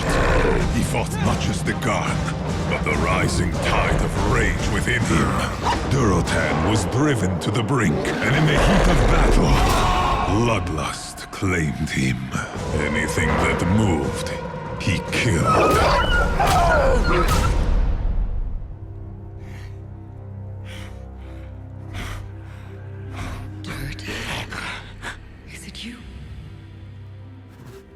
Durotan.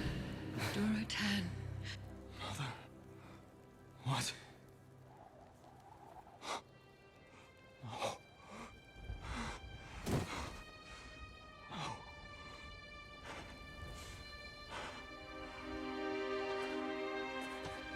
I can see that you shed blood to protect me. But I would rather have died than know my son had become a beast. Durotan wore Stormfang's fur until the end of his days. A constant reminder of the old wolf's courage and loyalty. But a reminder also that even the most noble of orcs may fall prey to the savagery within.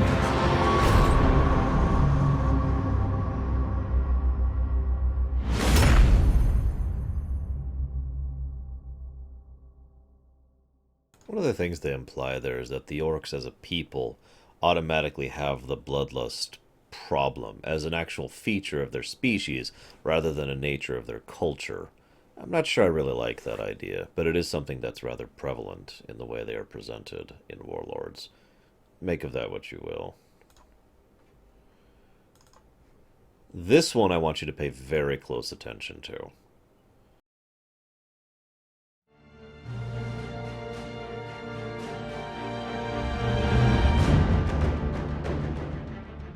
Taking the fight to our enemy may be the only option left to stop history from repeating. This very city was nearly burned to the ground by the same warlords we face. Don't lecture me, Marad. I was there. I lived it. The only thing that got my people through those dark days was their faith in the light. That's not true. Is a powerful weapon. So I'm told.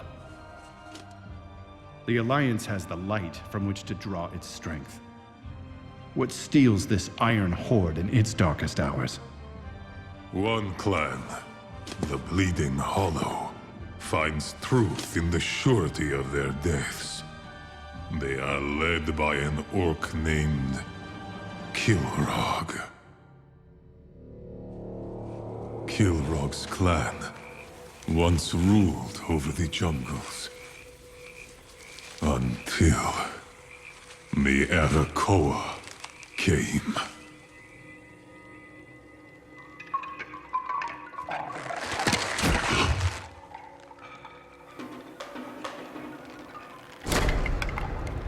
I like their trap system there they have set up, by the way.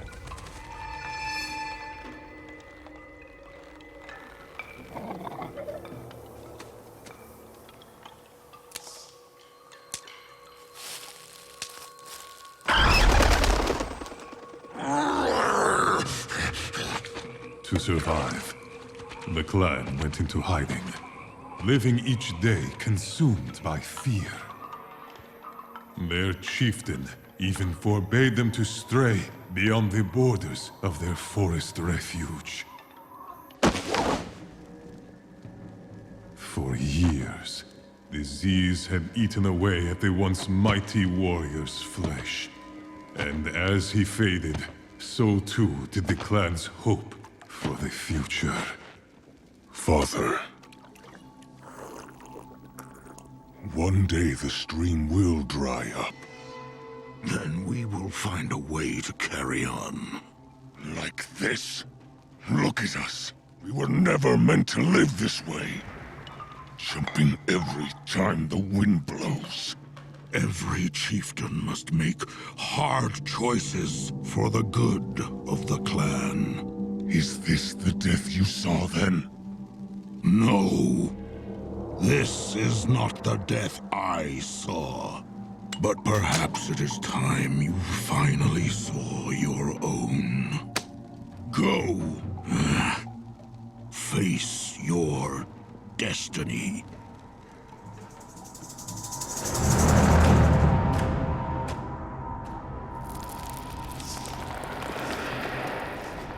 Kilrog was bound by the legacy of his father, and ruled by ancient tradition.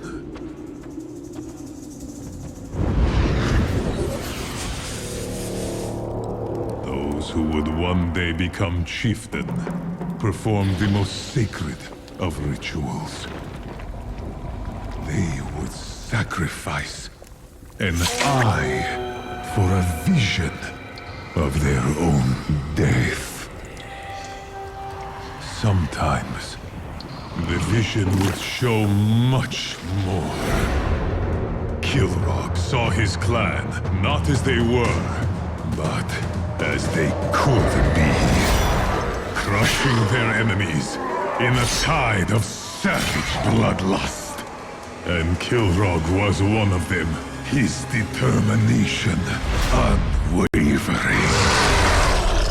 Even when death finally came for him, he did not fear what he saw. He welcomed it.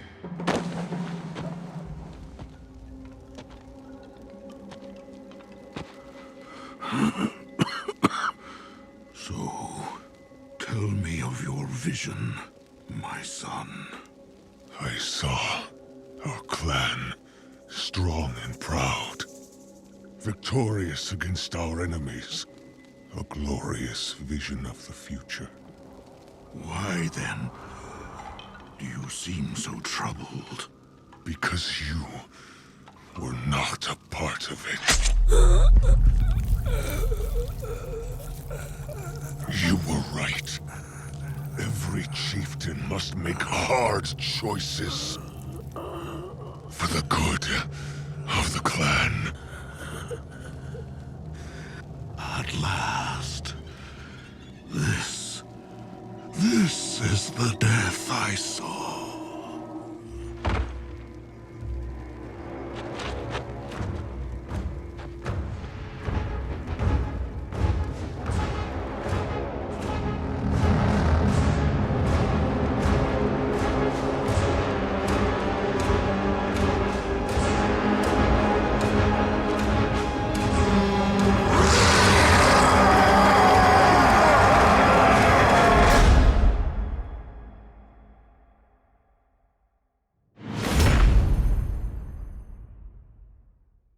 Now, I hate myself for this, but this is where the writing... Ignore what's happening on the screen right now. Ignore,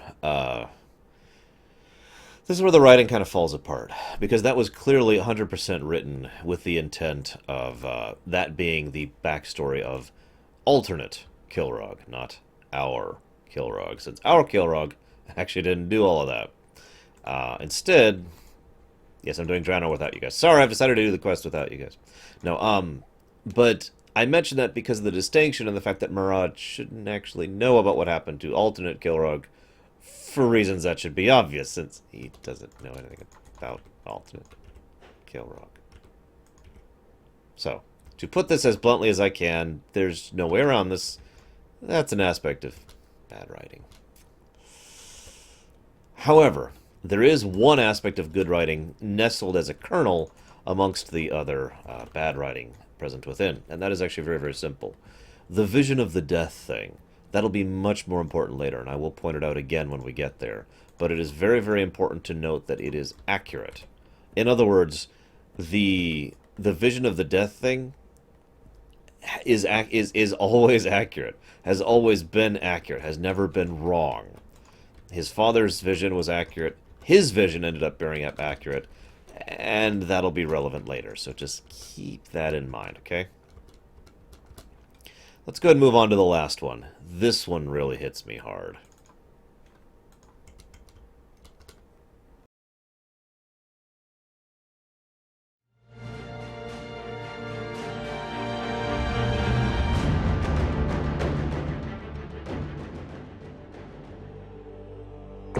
Now know their leaders. You know what forged them into the monstrosities they have become. Put your seal on that order, and I will be the first to answer the call. Why are you so eager for this fight, Murad? For a paladin, you seem as bloodthirsty as the enemy. It is not blood I seek.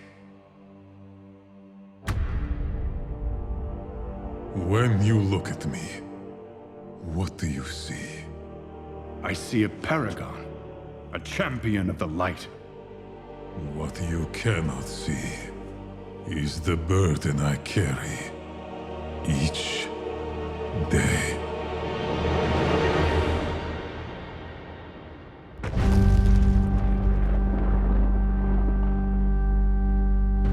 I was there during the assault on Shattrath City. A beloved dwelling of light, under siege by a relentless army of demon-corrupted orcs.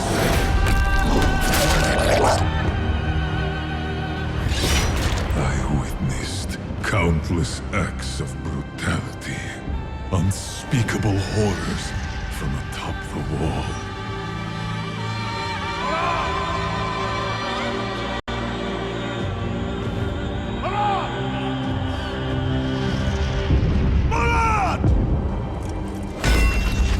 Take the last group of refugees to safety! Go! Now! Yes, Exarch! I did as I was commanded. I gathered the refugees, led them away from battle.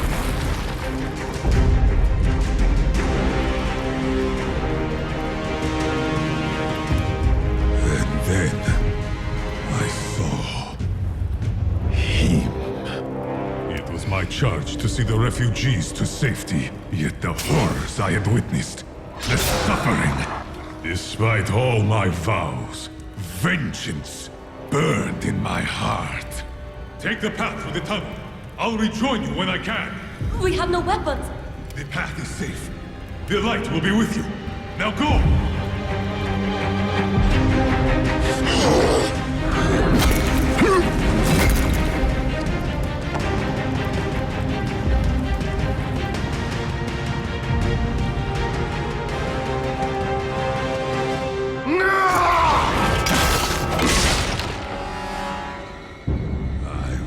Avenge the countless Draenor who had perished!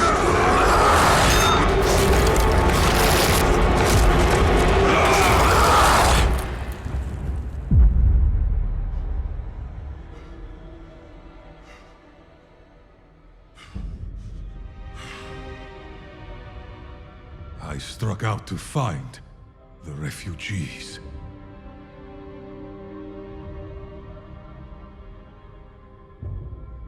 My heart fell.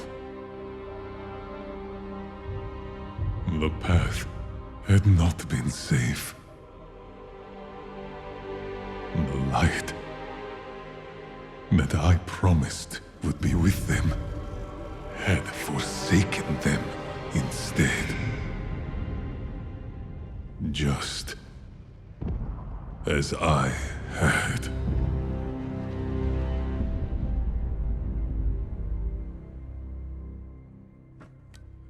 I know I may not return. But if there is even the barest chance of preventing the atrocities I witnessed from happening again, then I offer myself gladly. We are all haunted by the past, Murad. Few of us ever get the opportunity to change it. Summon our champions! Make ready for war!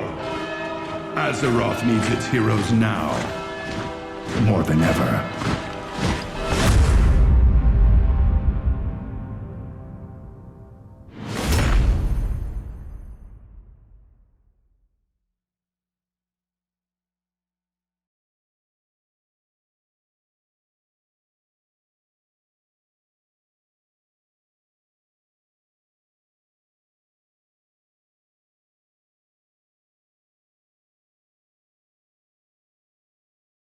Sorry, I had to gather myself a moment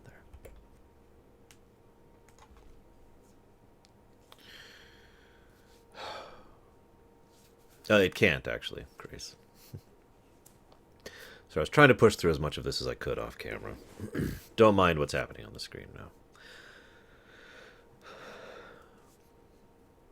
Why don't we go ahead and start up Warlords proper? But not right now. Not right now. I have made a mistake a few days ago, and I have accidentally basically recorded too long, and I've actually lost footage because of that. So I'm making this new rule. I'm going to start chopping off these local recordings after about the 3-hour mark, which ironically we are 1 minute away from right now. And it's about 2 in the afternoon, so it's a good time for me to actually eat some food today. So I'm going to chop this off temporarily. I will be back shortly. I'm going to get some food, clean myself up. And then we'll go ahead and do this. So, see you in a bit, guys.